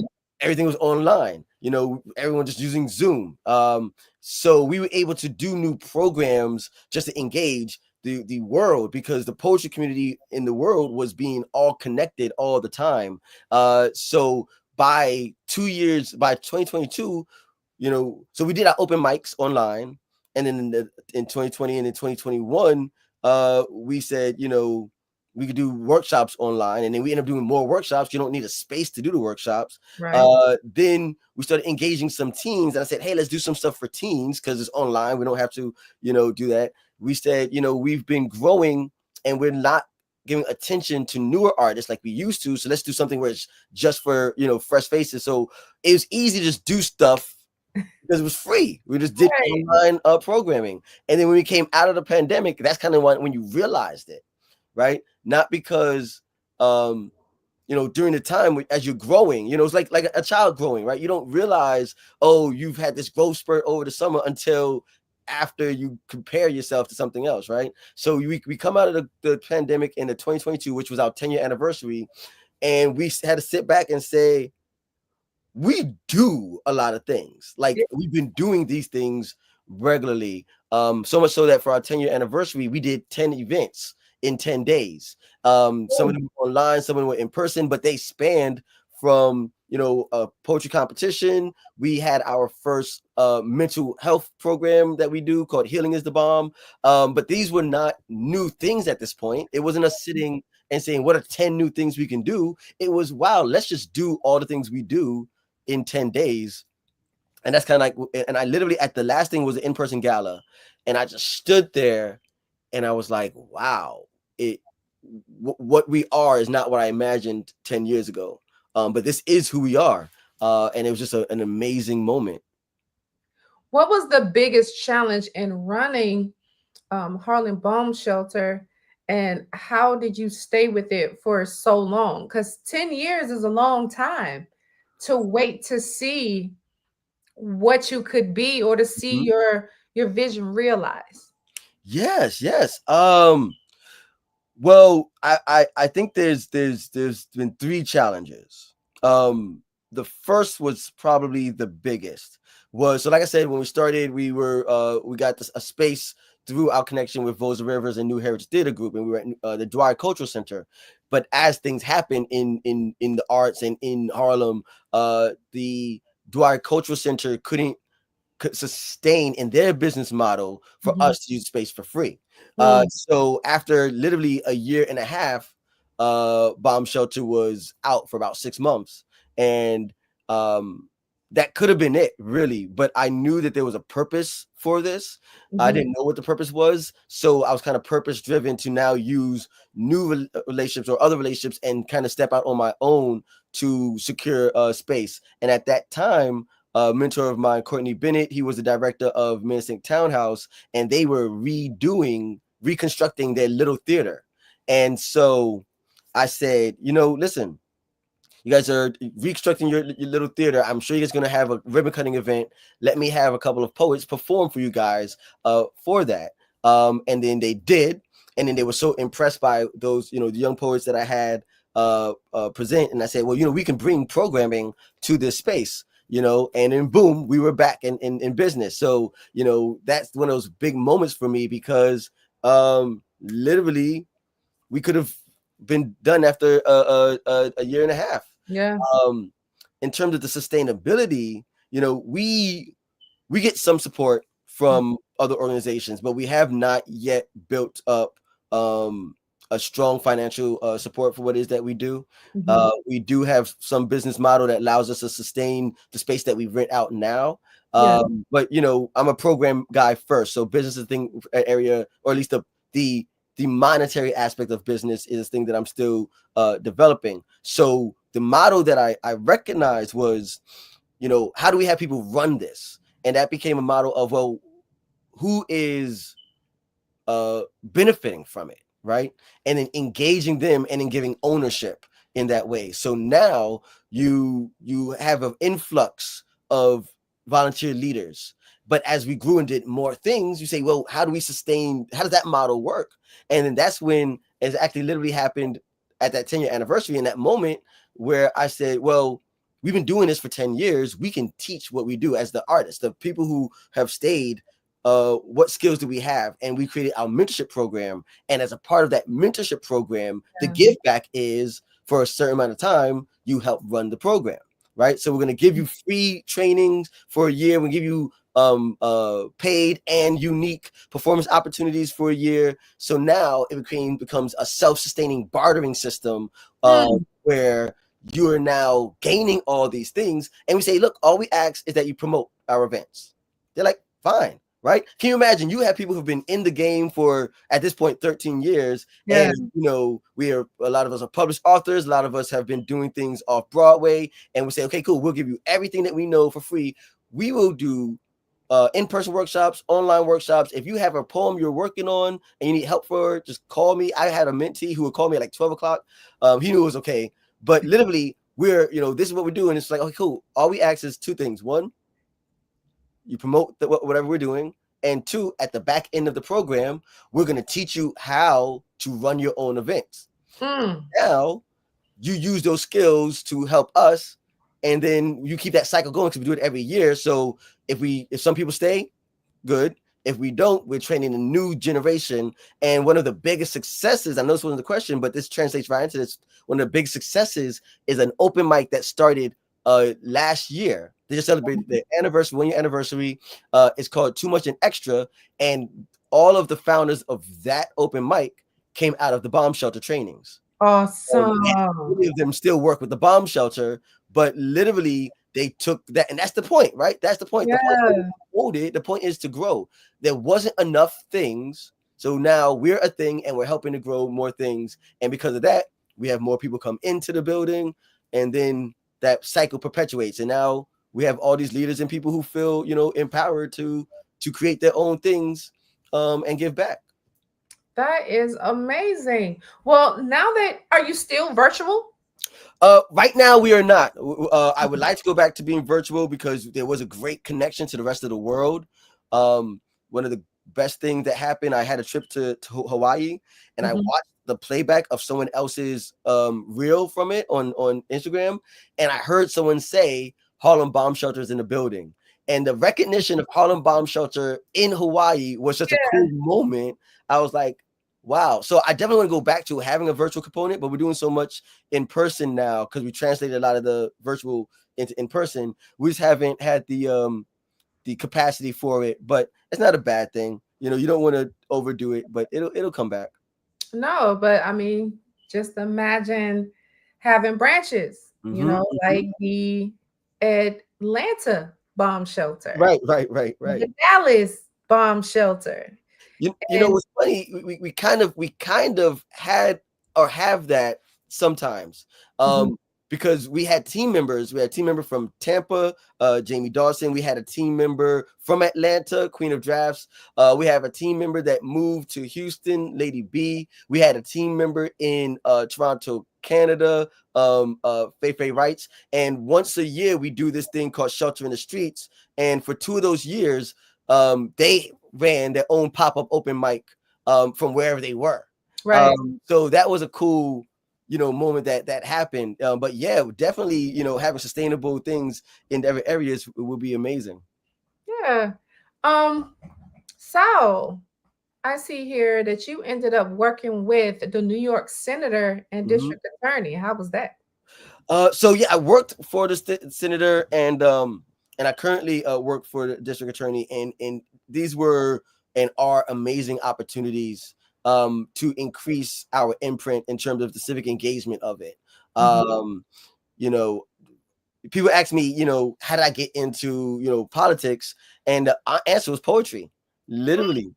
When Bomb Shelter reached our 5-year anniversary, one of the things when you create an open mic is you hear people talk about their issues. Yeah. The poverty they deal with, their issues with housing, food deserts, and but also things like trauma and things of that nature. And when we were celebrating our 5th year anniversary, something in me said that we weren't doing enough, or I wasn't doing enough.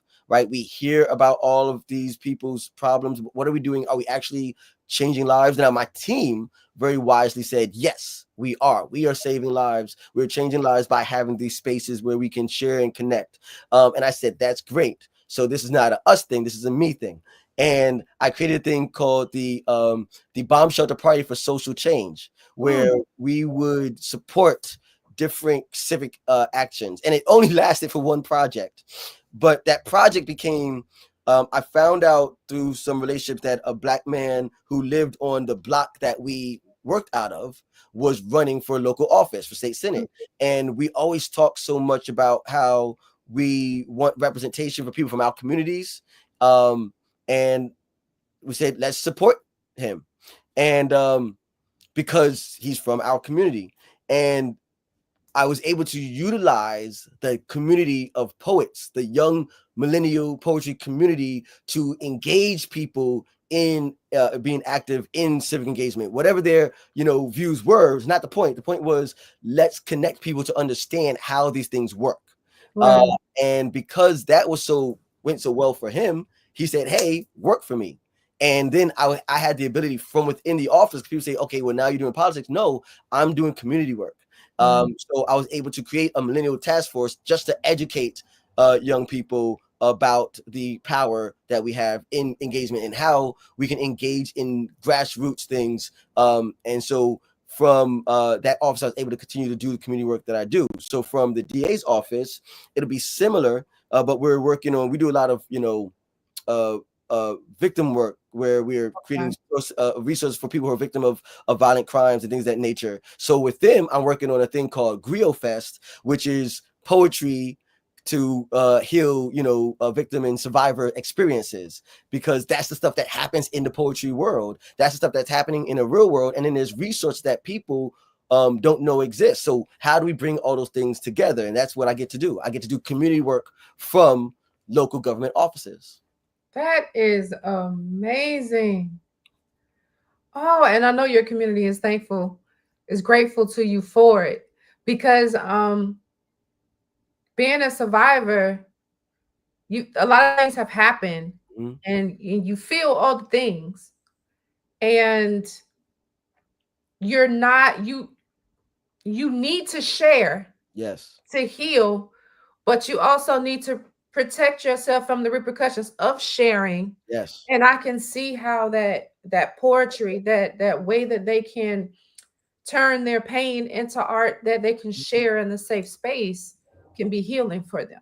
Absolutely. Absolutely. And especially when there are those who are positioned to do the sharing of their own work and their own stories, so that those who aren't in a position to share can not feel alone. That's one of my pedagogies is we tell the stories of the things we feel alone about, so that people who also feel alone can know they're not alone, and we can all feel alone together. So that's one of the things we get to do. Okay. So how do those civic experiences influence your leadership at Harlem Bomb Shelter?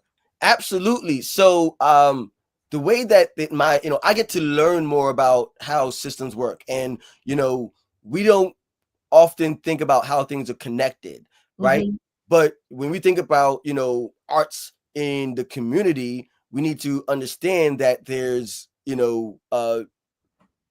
there are systems in local government or bigger government that help support that. So being able to, one, connect with those people and engage, but also you get to talk to people in a new way. I don't get to get as personal when I'm working with the bomb shelter. Yeah. So from my civic capacities as community engagement coordinators, I can have those specific conversations, but then in my mind say, okay, how am I going to connect this? And I'm get to be exposed to some things that people, because you only get like a certain level of it when people share their art. But now I get to sit with people and, I was tabling at an event where we were supporting just a community, and some of the people in the community have like issues with drug abuse, and some of them are really struggling. They're not content in that. And I just got to sit and talk and listen to them tell those stories. One older gentleman talked about how he got into some legal issues when he was younger, and trying to figure out how can he move forward. And so I get to have those conversations of real tactile connection to the community in that way. And they don't necessarily know me as an artist. They just know me as someone who's there to listen and hear. And now I can figure out how to put all those pieces together. Because one of the things that happen is when you want to, lobby or advocate for something, advocate for yourself, Right. One of the things I learned is people listen more when the words rhyme, so you can talk about what your issue. So I can talk about this person's issue, put it in a piece, and now someone in the power to make a change about it heard it because it sounded cool the way I said it. It was clever. So now they're going to think about the things that I said, but it's not my story. It was someone else's. So I get to advocate through my art. Very good. So how do you keep multiple generations engaged? Yeah. So I am old in my community. I'm not that old, but the thing is, as you watch, it grows, constantly growing. So part of what we do is, one, I keep new people coming onto the team, and I also let them. There is no sense of differentiation in terms of the power of one's voice. So if you're a new person on the team, but you have this value to add, well, that's equally important, especially because new people is how we sustain. So again, we have our fresh face program, which literally is for newer artists, so that you're not just only promoting seasoned artists or your favorite artists, which allows the people who come in to feel at home. One thing, and I don't say this to disparage any other platform, I think that everything has its job. But one thing that people spoke about that makes my platform unique for the Harlem Bomb Shelter is that you can come in as a fresh new person, new artist. You don't really know what you're doing. You're just now starting. You haven't figured out all the crafts and feel equal to people who have been doing it for years. And because we have that, we're bringing in new people as opposed to just having the same people. I've joined other organizations and I've realized that because they were not cognizant of how they are aging, they find that they're a lot of older people and they don't have newer people because they weren't cognizant of bringing newer people in.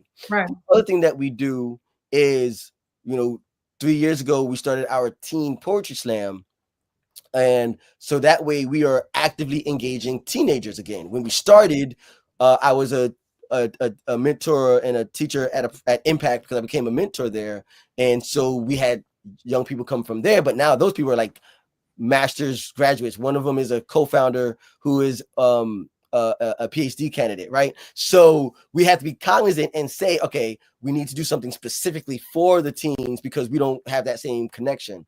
And not only do we have that program for them, we then engage some of them to continue with us. Whoever wins the slam, we create programming for them for the year, so they'll get to feature at different things. Some other people will continue. There's a young man named Agent Poems, and I grabbed him up. He didn't win, and I said, listen, you're my mentee now, right? And that's one of the things I learned because I had mentors who kept bringing me up. So now everywhere I go, I got booked to do my one-man show online. I pulled him in to open. It was his first paid gig, right? So that's what we do. And now he is constantly wherever I have opportunity to engage him. So that's the thing that we do. We were constantly engaging younger people and newer people, and constantly mentoring and in teaching mentoring, so that that cycle perpetuates, so that one day, you know, I'm not around, whoever's running it is doing the same thing because he was mentored, and then they're going to mentor, and they're going to mentor, and then there's a team program. So there's always a team program. There's a fresh face program. So there's always fresh faces. So that's how we really make sure that all these generations, even though, like, you know, us millennials are like now the old guys in the room, but the team is covering all the generations who it was a smooth transition and equal footing. What differences and what similarities do you see in how the generations, each generation uses spoken word? No, absolutely. It is. You know, I had a conversation with someone who kind of joined the community recently, but he's close to my age. And he said, you know, I thought it was going to be a lot more conscious poetry, you know, like, you know, fight the power, stuff like that. Like when I came in, I said, yeah, you missed that. That was a generation before us. So the newer generation, they're a lot more fearless about talking about their trauma. And I found it fascinating. It was scary at first because you have these teenagers who are using certain language that us growing up is like, oh, we don't say those things because we are children. But as you listen to the context, because they are actually doing the work, you're like, wait, no, but this is their story. This is their experience. And the problem is that we created an experience, and not we literally, but we, the generation before them, created these experiences that they're having. Right. Yeah. And so now they're just unapologetic. You know, the millennial who suffered abuse from their father won't talk about it because we don't talk about those things, but we'll go through therapy about it now because millennials started going to therapy, so that's good. But now you have the Gen Zs who go through that experience and they're like, no, partly because we gave them permission, which is good. We said, no, that was wrong, right? So now they come in saying this is wrong, and now they use the art to talk about that. And I think that it's so courageous, and it is so amazing, and it's so heartbreaking though. But they need to talk about it. They need to have the space to do it, and that's one of the things that they do a lot more fearlessly. So the stuff that we as or millennials start to do is processing. We're processing these things quietly. They're now processing it out loud. Now some of the downsides that happen, I feel, especially with the teenagers, is they get scared a little bit too easily. And I don't mean that negatively. What I mean is, as we become more open about things in the art, and establish it, it becomes a little intimidating, and people don't realize, when you're younger, you don't realize that to get to that point took a lot of steps. You know, people look at me as my artistry, and they'll look at me as my masterpieces, and I'm like, yeah, I write 6 poems a year. You know, I write a little bit more than that, but like it takes, you know, so you see what comes out. And then they get a little intimidated because they don't know the work it takes to get to that. So it's like everyone who wants to be famous, like, how do I get to that spot? No, we failed so much more than we succeeded. Right. And, you know, for us, you just didn't see the failures to get to that success. You know, so when people come to me like, hey, how do you create, you know, a platform like this? And you got this team or whatever. I said, I've been doing this for 13 years.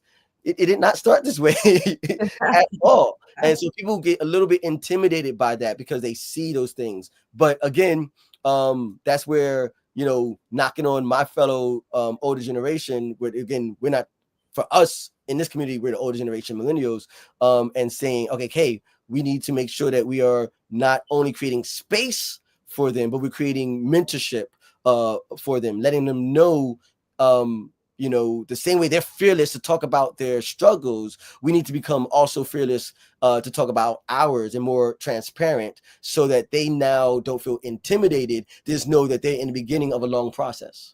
Right. Nowadays, it seems like in this era, successful people only want to talk about how successful they are. Yes. Right.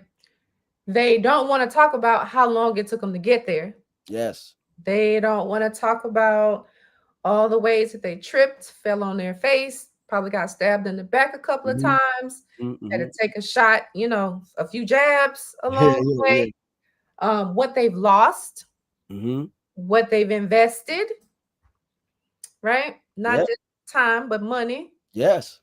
They don't want to talk about the ugly side of their success, because that's where the endurance is. Yes. That's where the perseverance lives. That's where it comes from.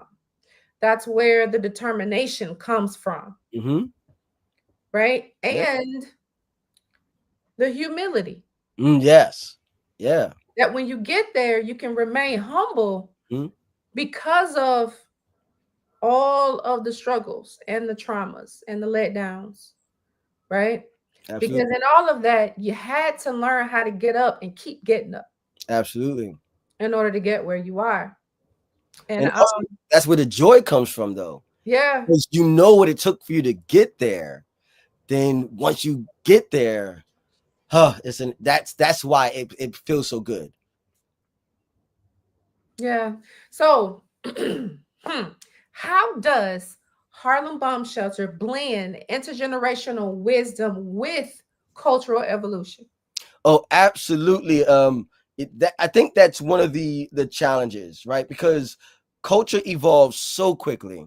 It absolutely does, and I think that we blend the intergeneration and culture. I think it's a lot of our structure. It's a lot of our structure. For example, with our open mics, we have a format where we'll book a headliner who will be an established, well-experienced artist, whether it's a peer or somebody above of my team or above the elders of my team, the seniors of my team. And then we'll always have a fresh face. So we're doing both of those at the same time. And that also becomes a training module as well, because our fresh face program will teach them some marketing skills so they can promote themselves, because we're picking someone who generally has never had a paid feature opportunity before, or just haven't had many. So now we're going to give them some of, leading up to it, we're going to give them some of their some techniques and skills. Also, there are some people who do use a model where you buy tickets and you have to sell your tickets. We don't like that model. We don't want to have anyone have to pay to perform. So what we do is we'll create a ticket for them, and we'll say you get paid 50% of your ticket sales. So now that becomes a business model for them as well. So now they're being educated, they're being promoted, and now they're getting an opportunity.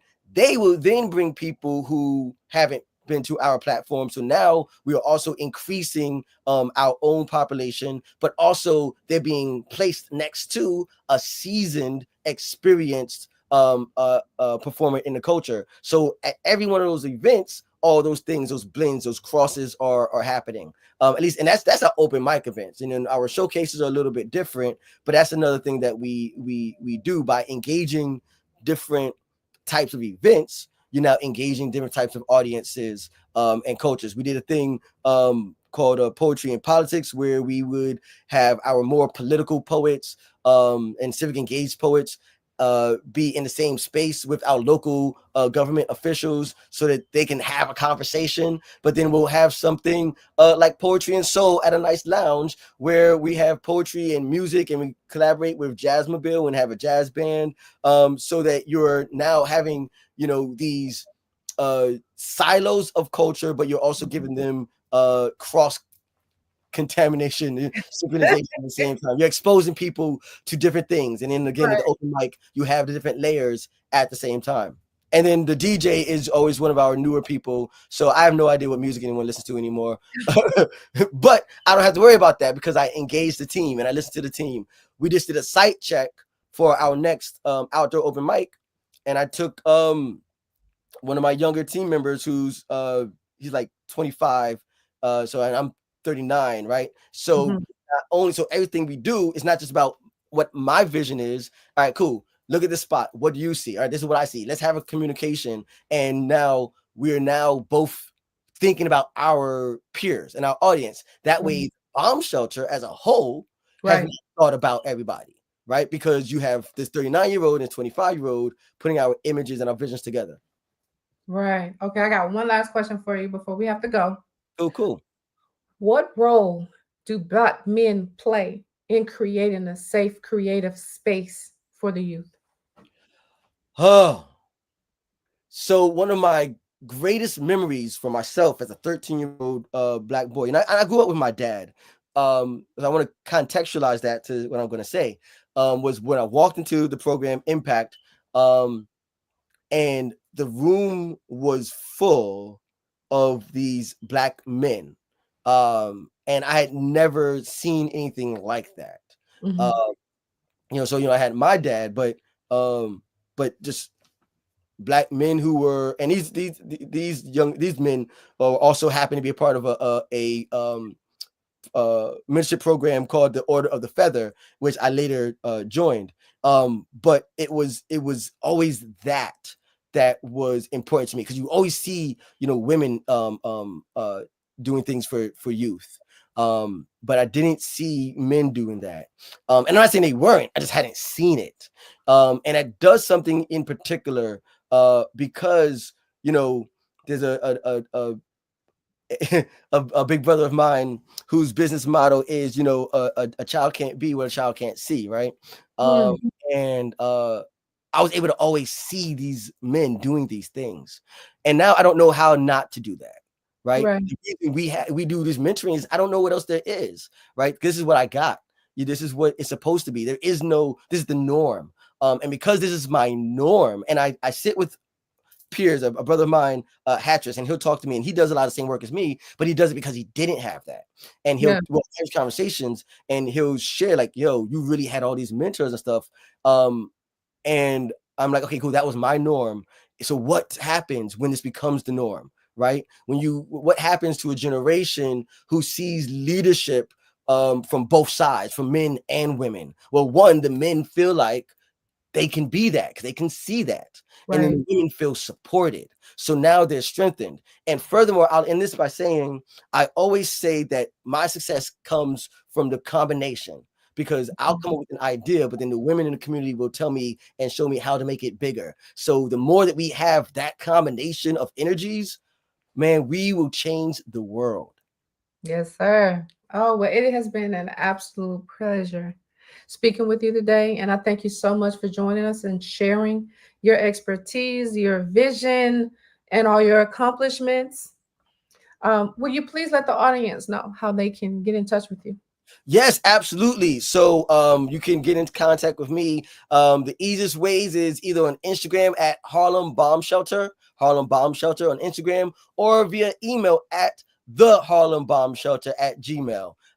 And definitely just tap in, let people know that you saw Black Business Network, and I will know exactly how I can connect with you and help each other grow.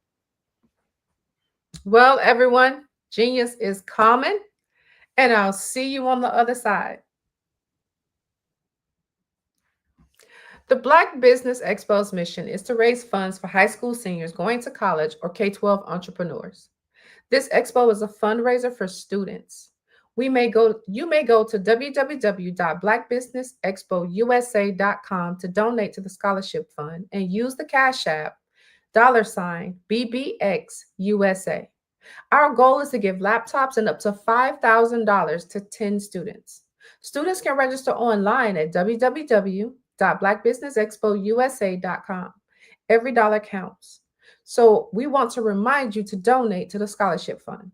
We want to thank our Black Business Expo USA sponsors for July 2025, NC100, Moody Capital Partners, Suede Soul, Lotus Rich Coaching and Training, Carolina, Virginia Minority Supplier Development Council, Step Management, Barbara H. Smith, LLC, Margie McLean Foundation, Inc., Genius is Common, Earth Essentials, Mullane Shaney Global, Executive Women's Success Institute, The Quality Coaching Company, Superwoman Business Services, Creative Force Studios, Lee Entertainment, Artistic App Design, and the Black Business Expo USA.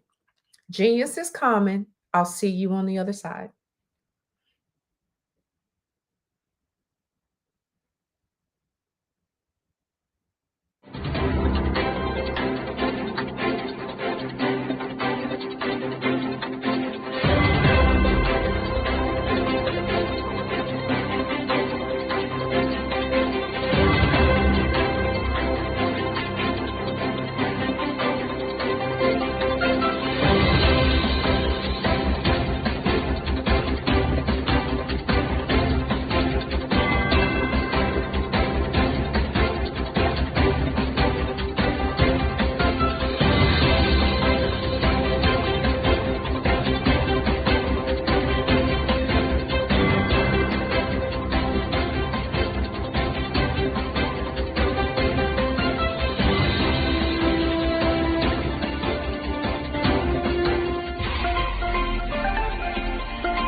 Dr. Eric Kelly III and a host of phenomenal speakers from all around the globe for this 7-day virtual event that you don't want to miss. The mission of the Black Business Expo is to raise scholarship money from kids all the way from high school, all the way from college. The Black Business Olympics is one of the largest Black business showcases in the world. It is an opportunity for businesses and companies to showcase their businesses globally. We are going to be giving away laptops up to $5,000 away to students. Again, I'm Olivia Appleberry, the founder of 2 Cents Finance and one of the speakers for the expo. I am so excited to see you there. For more info, go to www.blackbusinessexpousa.com or call 919-308-9090 and hope to see you there. I am Black Business. From the moment I wake until the time I sleep. Yes, I am Black Business. I am Black Business. Tell me, are you Black Business? I am Black Business. Do you support Black businesses? Listen, I support Black business because I am Black Business. Black Business Expo, one of the largest business showcases in the history of Black business in the world. The world! Sign up today at www.blackbusinessexpousa.com or call 919-308-9090. I am Black Business. I am Black Business. From the moment I wake until the time I sleep, I am Black Business. I am Black Business. Are you Black Business? I am Black Business. Do you support Black businesses? I support Black business because I am Black Business. Black Business Expo, one of the largest business showcases in the history of Black America in North Carolina. Join Dr. Eric Kelly III and a host of phenomenal speakers from all around the globe for this 7-day virtual event that you don't want to miss. The mission of the Black Business Expo is to raise scholarship money from kids all the way from high school, all the way from college. The Black Business Olympics is one of the largest Black business showcases in the world. It is an opportunity for businesses and companies to showcase their businesses globally. We are going to be giving away laptops up to $5,000 away to students. Again, I'm Olivia Appleberry, the founder of 2 Cents Finance and one of the speakers for the expo. I am so excited to see you there. For more info, go to www.blackbusinessexpousa.com or call 919-308-9090 and hope to see you there. I am Black Business. From the moment I wake until the time I sleep.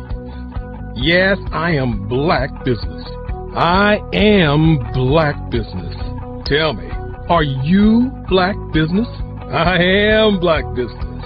Do you support Black businesses? Listen, I support Black business because I am Black Business.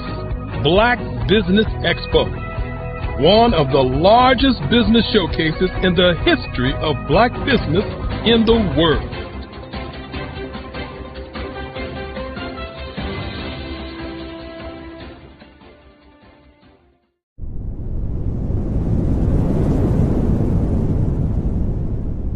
Are you a Black entrepreneur with a vision for global success? Are you ready to take your business to the next level? Introducing the Black Business Network, BBN, one of the largest Black business showcases in the history of the world. The only 24/7 global multimedia ecosystem dedicated to connecting and promoting Black entrepreneurs, brands, and businesses globally. With BBN, you can sell your business now 24 hours a day to over 200 countries. Reach a global audience in real time, build trust, and generate leads like never before. Access a world of opportunity with our live streaming and replay platform, featuring on-demand content, documentaries, and exclusive interviews. Get your exclusive, one-of-a-kind Black Business magazine covers that feature you and your amazing business today. And tap into our Black Business Global Chamber of Commerce, where your voice will be heard globally with over 1 million business owners. Learn the insights and strategies that Black entrepreneurs are using to grow today. Power your business with the Black Business Black Credit and Debit Card. Get cashback, access microloans, and build your business by doing business with Black businesses worldwide. Stay ahead of the curve with the Black Business World Report, our yearly intelligence magazine, providing industry trends, government programs, funding alerts, and so much more. BBN is more than just a network. It's a revolution. It's a global movement, uniting Black entrepreneurs from over 200 countries to share knowledge, build relationships, and create economic empowerment. And for corporations, BBN offers a unique opportunity to demonstrate your commitment to diversity and inclusion and access. Submit your corporate commercial today. Sponsor BBN. Reach a targeted audience and support the growth of Black-owned businesses. Our Black Business Ambassador program provides support and detailed information on all activities. From onboarding to mastermind think tasks, they cover it all.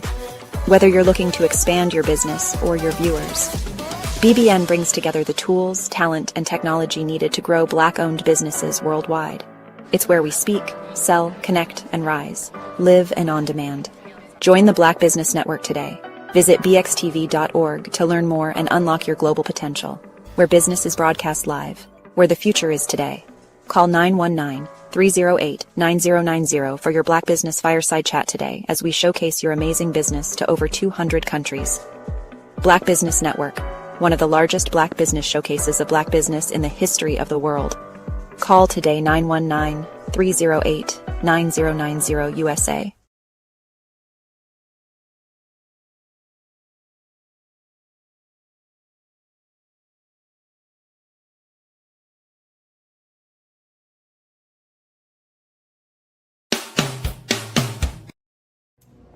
How hard is it to land on the front cover of a top-tier global publication? The answer may surprise you. If you are a business owner, industry leader, speaker, author, or coach, this is your opportunity to get featured in a publication that reaches worldwide. We want to be able to tell your story, showcase your brand. We have made it so easy. All you have to do is answer a few questions and tell us a little bit about your business, and we'll take care of the rest. But why get featured? 1, it gives you massive exposure to a global audience. 2, it helps to boost your credibility and your authority in your industry. And 3, it helps you to expand your network and unlock opportunities. Now, right now, we are offering a special limited time offer. You can be seen by over 10,000 viewers and readerships each month. So don't wait. This is your time to elevate your business and get featured. All you have to do is click the link below and get started today.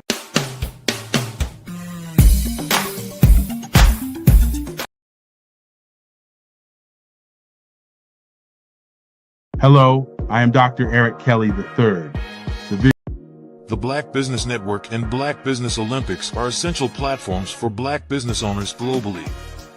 They provide the tools and support you need to succeed in today's competitive marketplace.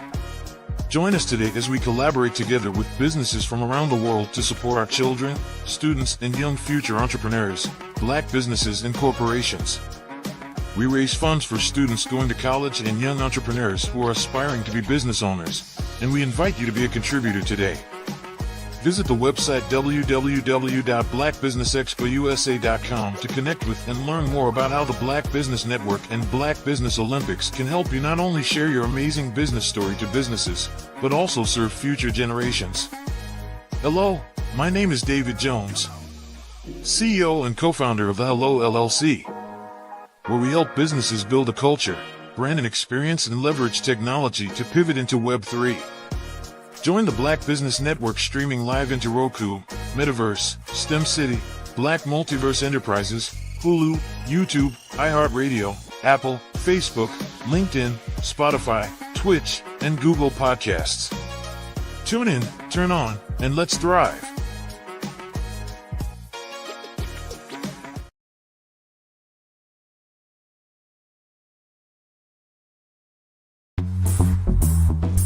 Attention all entrepreneurs and companies. Are you looking for reliable and efficient virtual assistants and back office support to help you manage your business tasks? Look no further than Superwoman Business Services. Our team of virtual assistants provides a full range of administrative support services, including operations management, social media marketing, and much more. We also offer website design services to help you create a professional online presence that reflects your unique brand. In addition to administrative support and website design, we offer business development and structuring services to help you grow your business and achieve your goals. We'll work closely with you to identify areas of improvement and develop a customized plan to help you reach your full potential. At Superwoman Business Services, we understand that running a business can be overwhelming and time-consuming. That's why we're here to help you fly high and achieve success. Our virtual assistants are highly skilled, experienced, and dedicated to providing you with the support you need to thrive. Come fly with us and take your business to new heights. Let us help you become the superhero entrepreneur you are meant to be.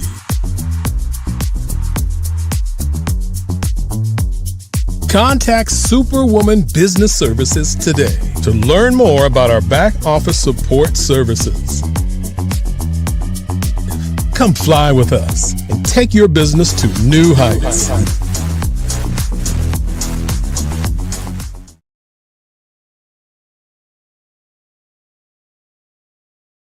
In the right place at the right time. Because let's face it, everything is about timing and opportunity. Hi, my name is Dr. Lotus Richey, and I'm the CEO and founder of the Lotus Richey Coaching and Consulting LLC, along with the Lotus Richey Ignite Show.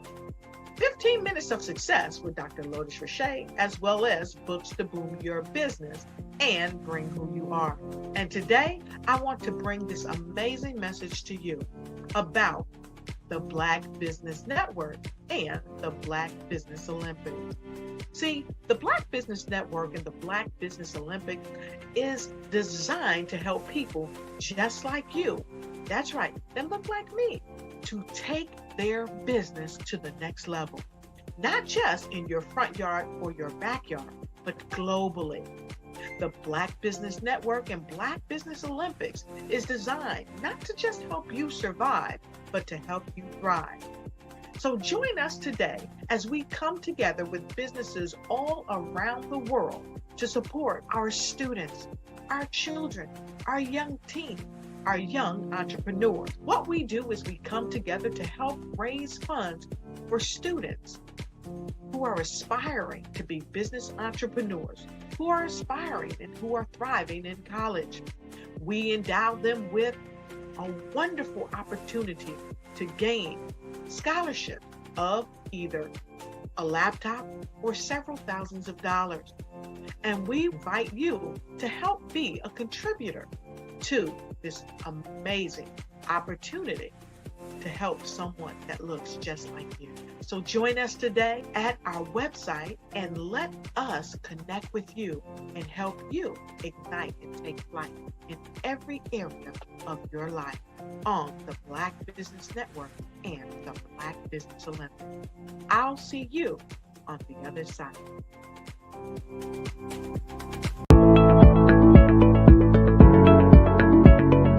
Prepare for what's coming and dominate in economic winter. Stand strong and thrive by showcasing your great products and services globally through the Black Business Network and Black Business Olympics. The Black Business Network has showcased over 2,000 companies with over $7 billion in sales each year. Over 10 million attendees have viewed the rebroadcast each month. Through the Black Business Olympics, unique styles of business training and mentoring are turning students into business owners and entrepreneurial warriors who will dominate in any economy. Gain the ultimate advantage of the Black Business Olympics, 7 days of unbelievable topics and speakers speaking around the globe. Donate your time and experience to provide expertise and scholarships to students worldwide and change the world. Now, more than ever, new insights, tools, strategies, and capabilities are needed. This is your chance for a major presentation to the world. Fill out the form and join the more than 2,000 speakers who have presented to over 200 countries.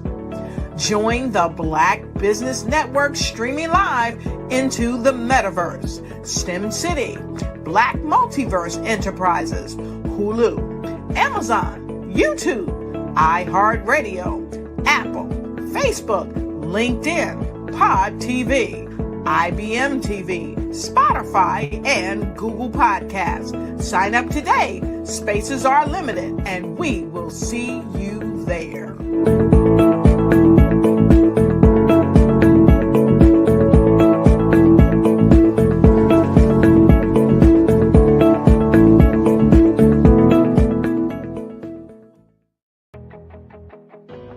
I am Black Business. From the moment I wake until the time I sleep, I am Black Business. I am Black Business. Are you Black Business? I am Black Business. Do you support Black businesses? I support Black business because I am Black Business. Black Business Expo, one of the largest business showcases in the history of Black business in the world.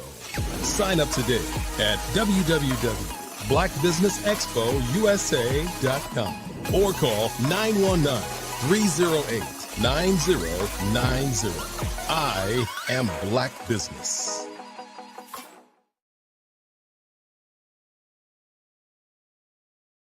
The Black Business Expo's mission is to raise funds for high school seniors going to college or K through 12 entrepreneurs. This expo is a fundraiser for students. Please, you may go to www.blackbusinessexpousa.com to donate to the scholarship fund or use the Cash App at $BBXUSA. Our goal is to give laptops and up to $5,000 to 10 students.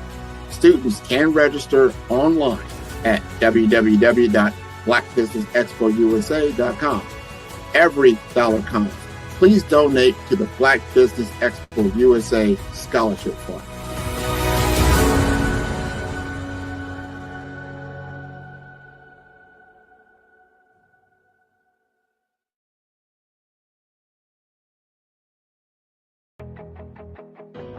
I am Black Business. From the moment I wake until the time I sleep, I am Black Business. I am Black Business. Are you Black Business? I am Black Business. Do you support Black businesses? I support Black business because I am Black Business. Black Business Expo, one of the largest business showcases in the history of Black business in the world. Sign up today at www.blackbusinessexpousa.com or call 919-308-9090. I am Black Business.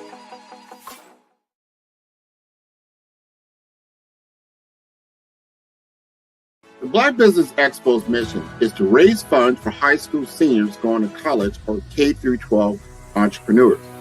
This expo is a fundraiser for students. Please, you may go to www.blackbusinessexpousa.com to donate to the scholarship fund or use the Cash App at $BBXUSA. Our goal is to give laptops and up to $5,000 to 10 students. Students can register online at www.blackbusinessexpousa.com. Every dollar counts. Please donate to the Black Business Expo USA Scholarship Fund.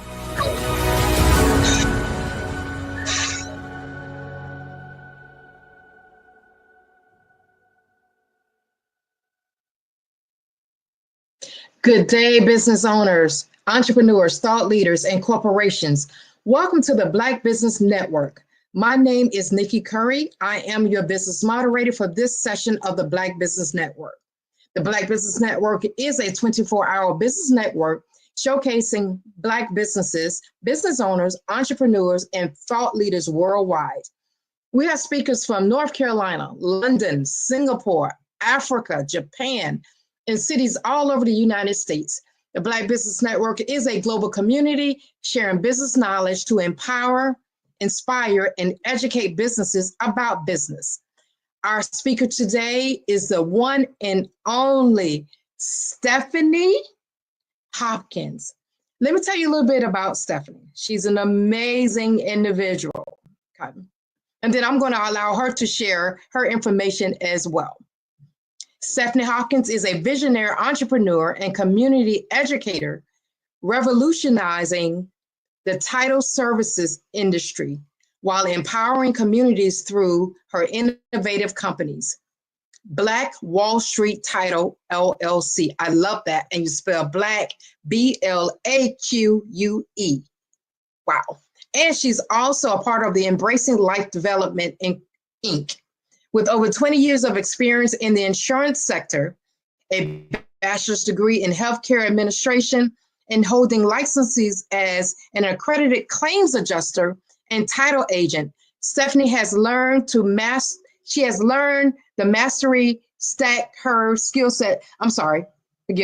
Stephanie has learned to master the stack skill set to bring an entrepreneur unparalleled expertise to her role. She was born and raised in Tampa, Florida. She's also a best-selling Amazon author whose mission transcends traditional business objectives. You know what? I'm going to stop talking and I'm going to bring Stephanie on board. I'm going to bring her on stage so she can tell us more about her and all the amazing work that she's doing. Stephanie. Thank you for joining us. How are you? I'm well. Thank you so much for having me, Nikki. Oh man, I could have kept reading your bio on and on. You are doing it. You are really, what's the word? Blazing trails here. You're really being innovative and making things happen. Thank you for joining us today. Thank you again for having me. This is such a great opportunity to share my business with the world. So I'm super excited. Awesome.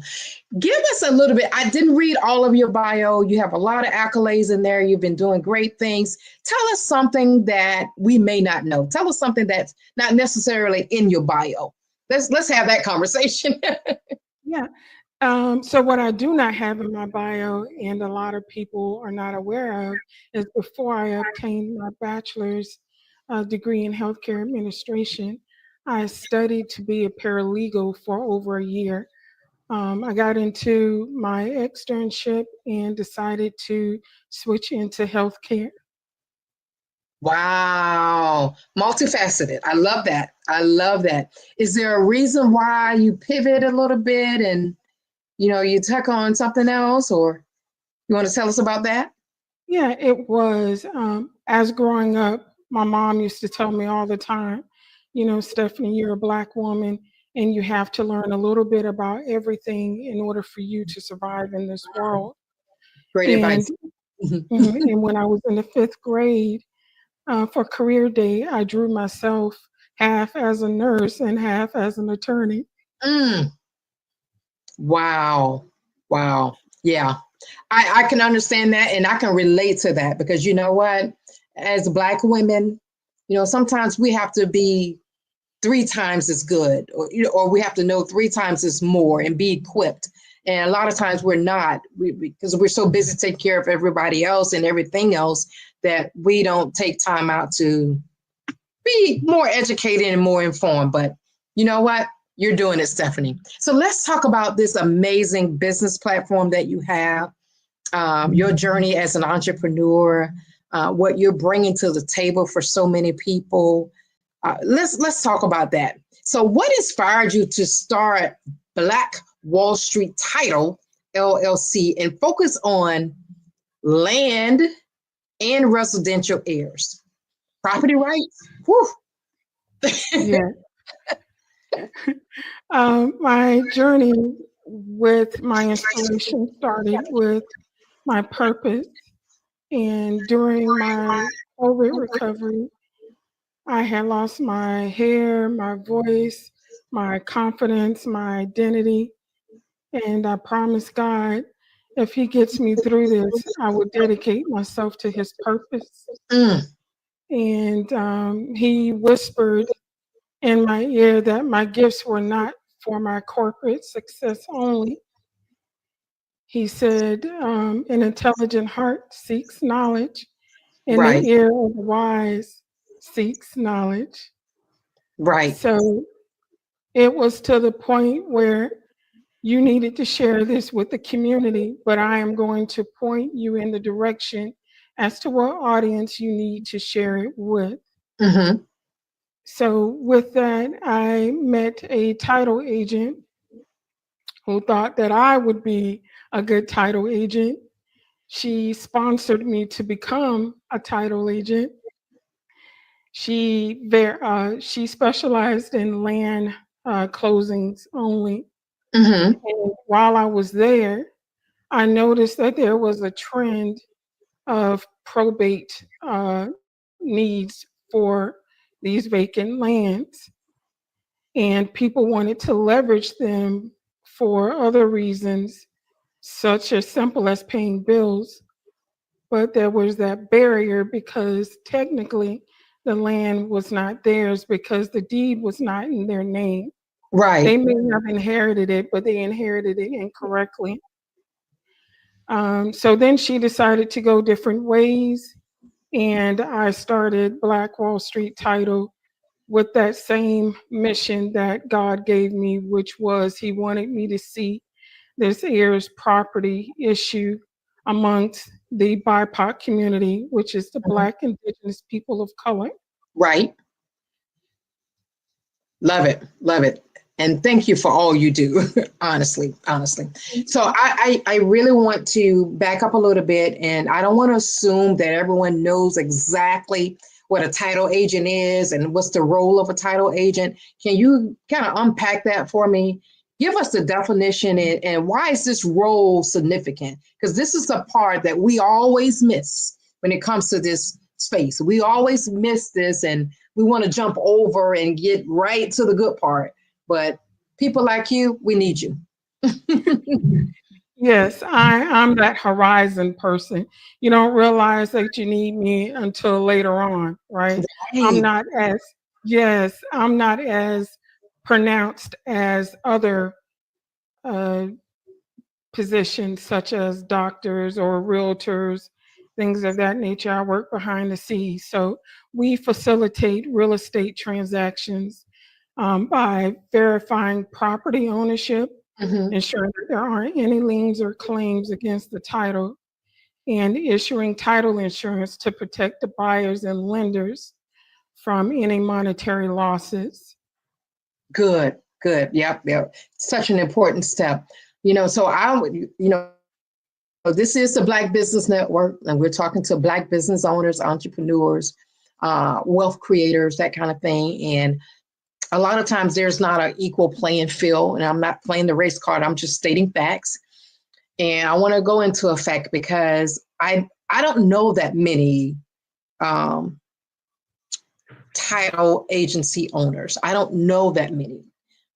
Black owned, I should say, Black owned title agency. You know what I mean? There's only one here in my state of Virginia that I know of, and her name is Anita. And she claims that she owns that crown of, I'm the only Black owned title company in my area, and that's a lot. That's a lot of heaviness to bear, you know what I mean? Because she's trying to help everyone.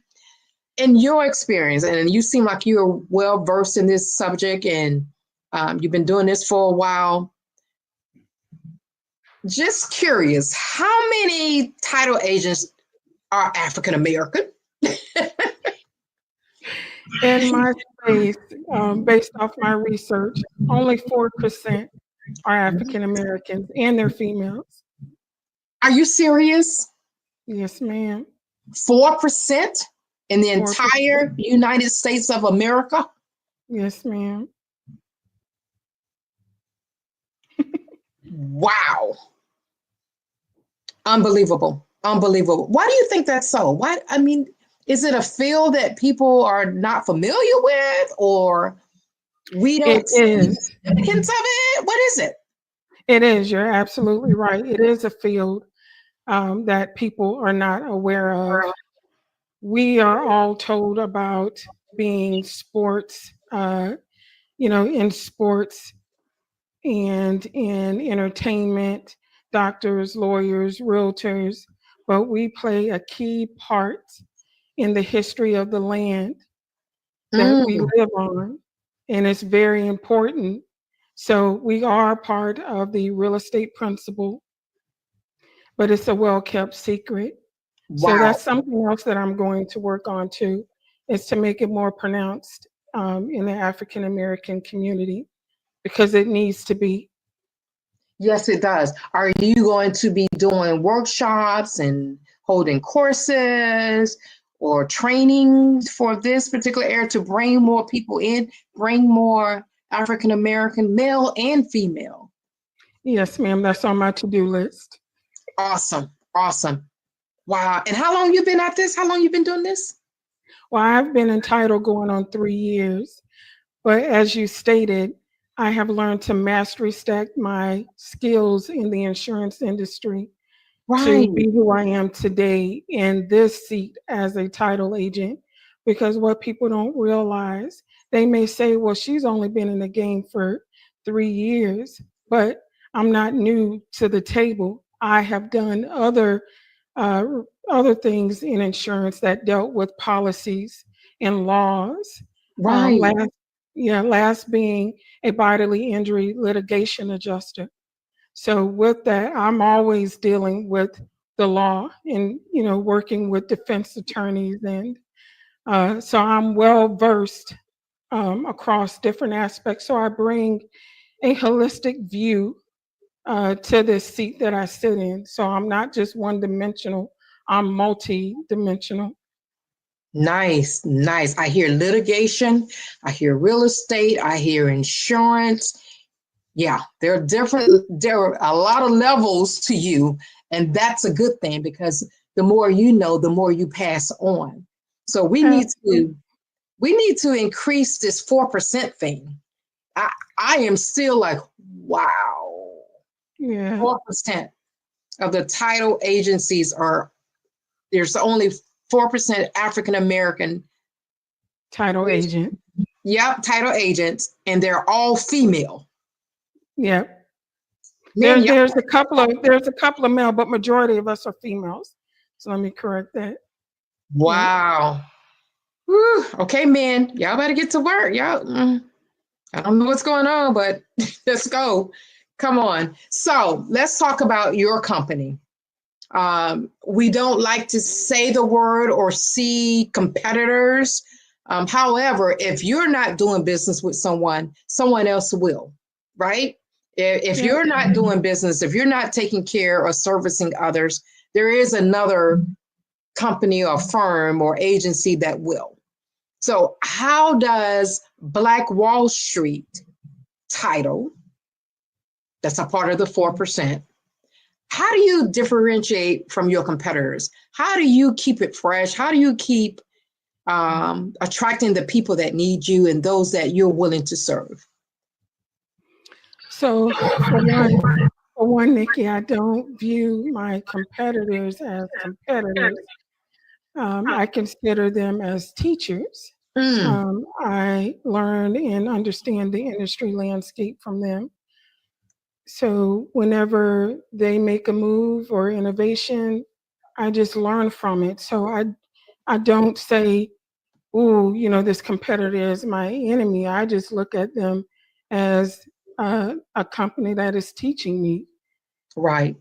So we just don't close deals at Black Wall Street. We help current and inspiring BIPOC homeowners to create wealth that won't die. Wealth that won't die. Yes. Wealth that won't die. That's powerful. That is powerful. That is powerful. So let's stay there. Let's stay in that lane for a little bit, and let's talk about the people you actually serve. Who are your ideal clients? Who are you serving? Who needs you? Who are you helping the most? And who do you love to work with? Well, I work with beneficiaries. I work with personal representatives, realtors, and attorneys and families. I enjoy working with families, which are beneficiaries and personal representatives at times. They're not always. But I like working with families because that is my opportunity to educate them.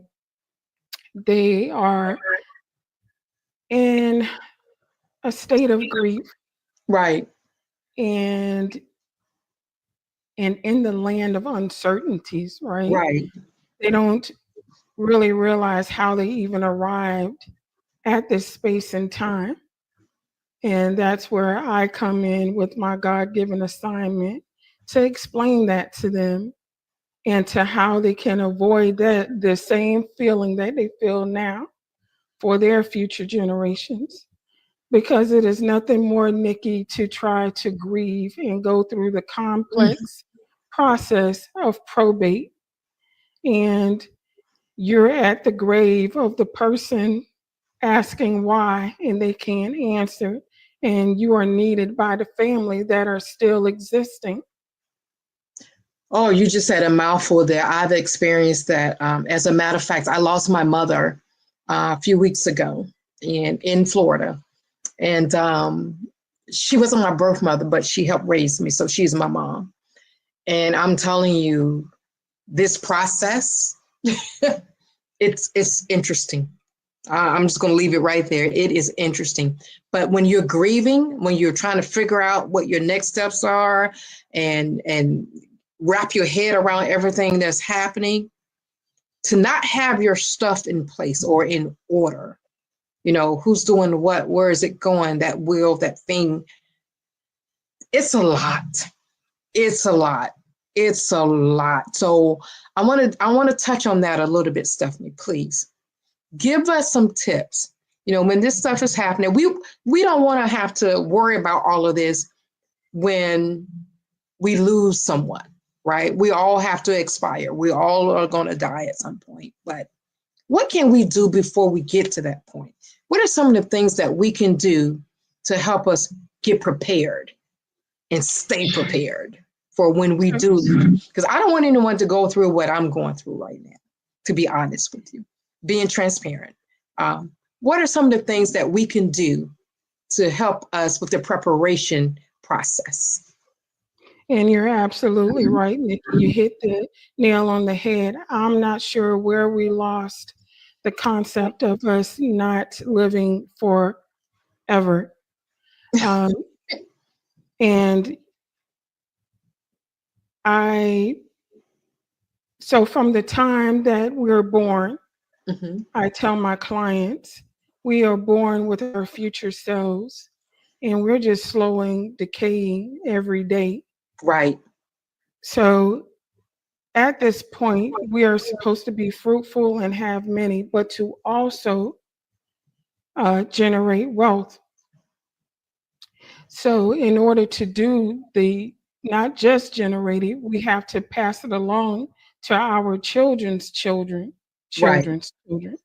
Right. And because we do not have a asset protection and plan, because the world doesn't talk about that. We talk about accumulation all the time.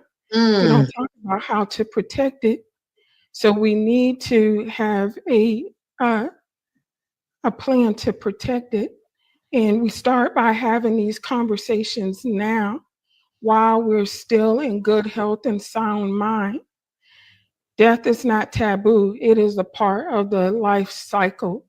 So you talking about it, nothing is going to happen unless you live in some type of, risky life, or you were born, with some type of, genetic disorder of some type. But if you're just a healthy person and you're doing all your godly things of accumulating this wealth, then we have to work on that second half, which is asset protection, so we can build generation and generational kingdoms.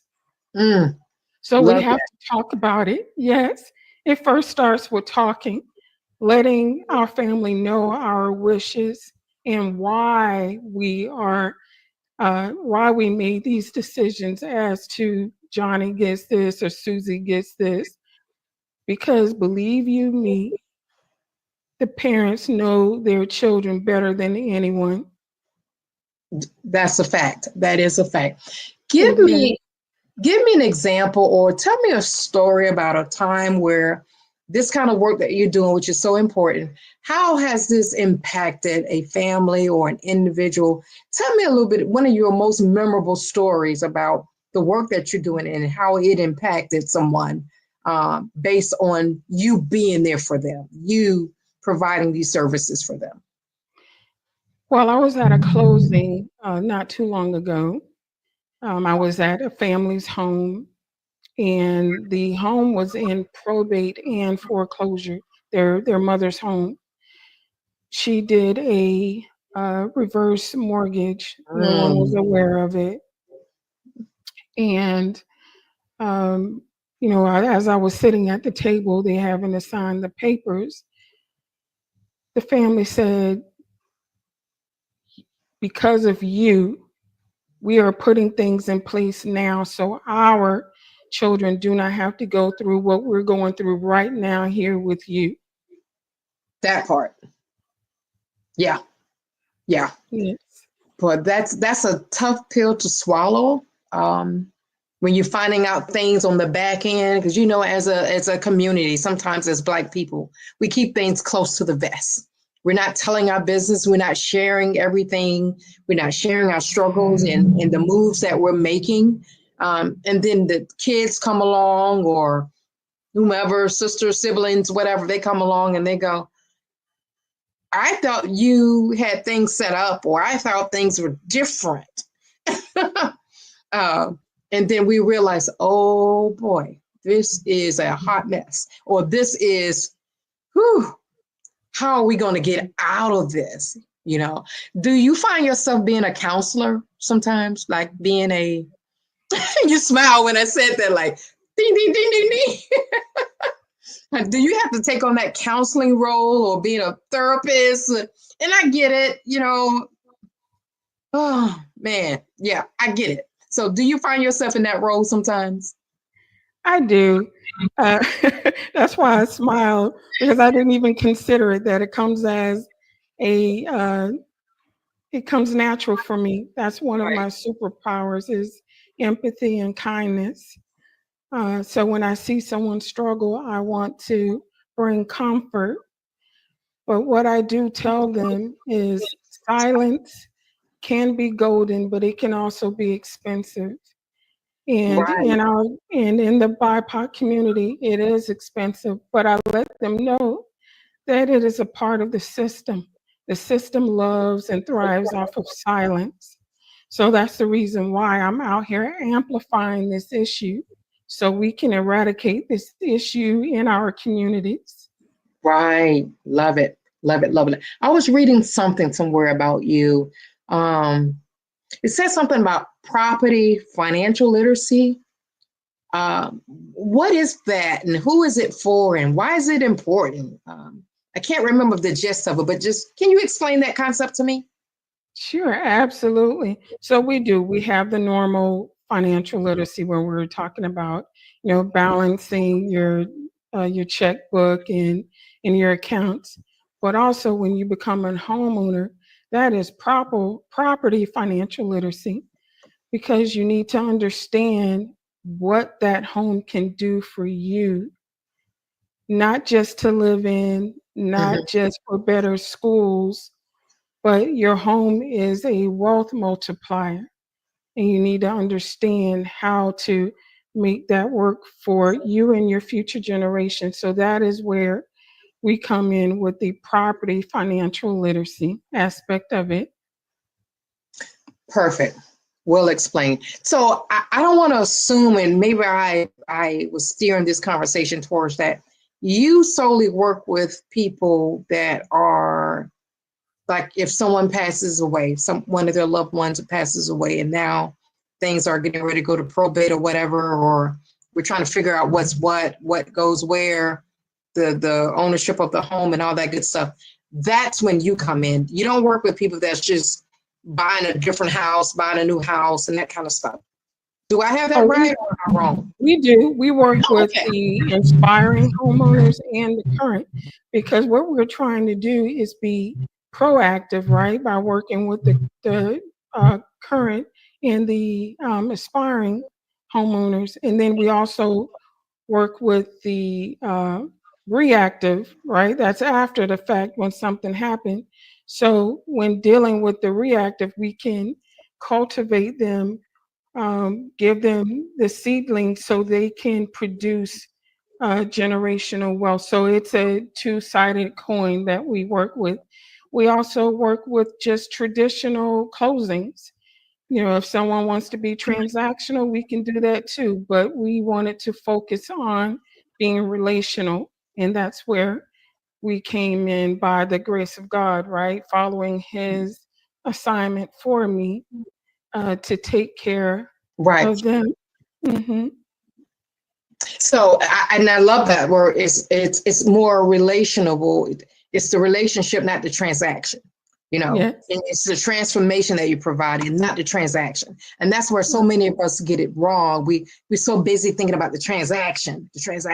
Got to move it, got to get it going. But you're building relationships. You're changing lives. It's almost like you're saving people, because you're more knowledgeable about this process than most of us are. Because if we had more people like you, the gap wouldn't be 4%. I mean, that statistic would be, you know what I mean? We will have more. And sometimes our other counterparts, they can't relate to us.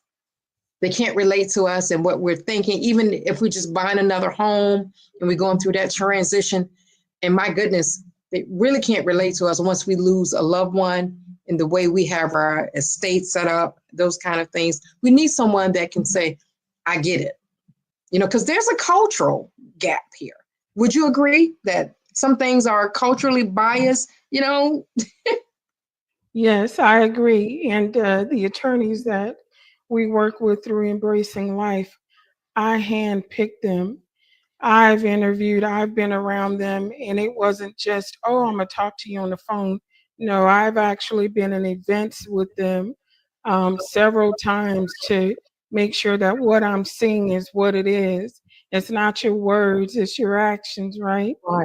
Right. So I made sure that they were culturally sensitive attorneys that I work with when I am dealing with families, so that the families feel safe. I love it. Go ahead. I'm sorry. And I meant to ask you about that. Explain a little bit more to us about Embracing Life, that organization.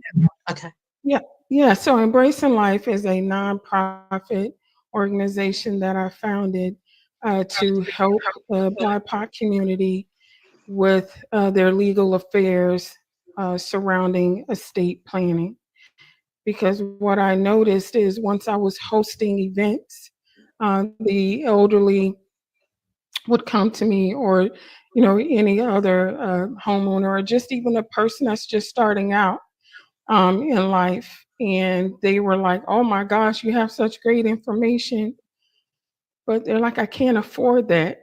So I wanted to remove the barrier of price, so we can save more lives and families and generations. Love it.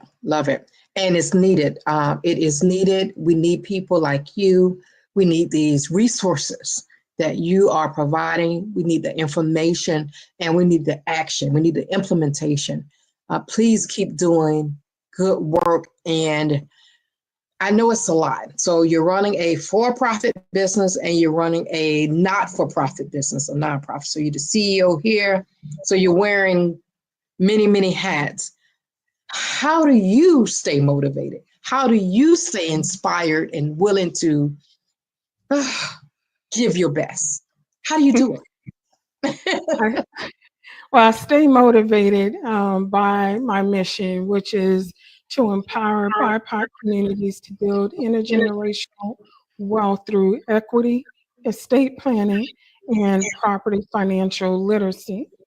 And our vision is to have a resilient nation free from racial wealth disparities.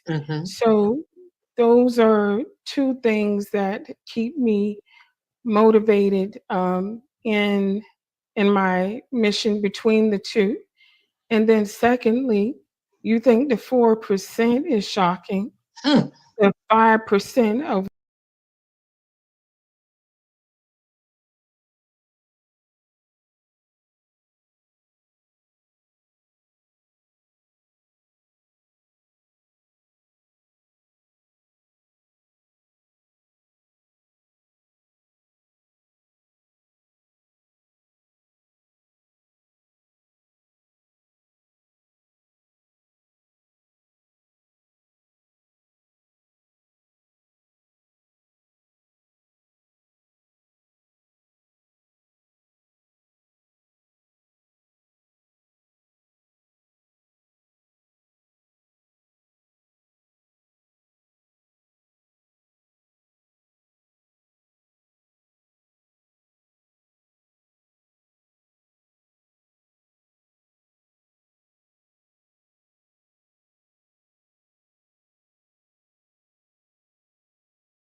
connexion. La connexion.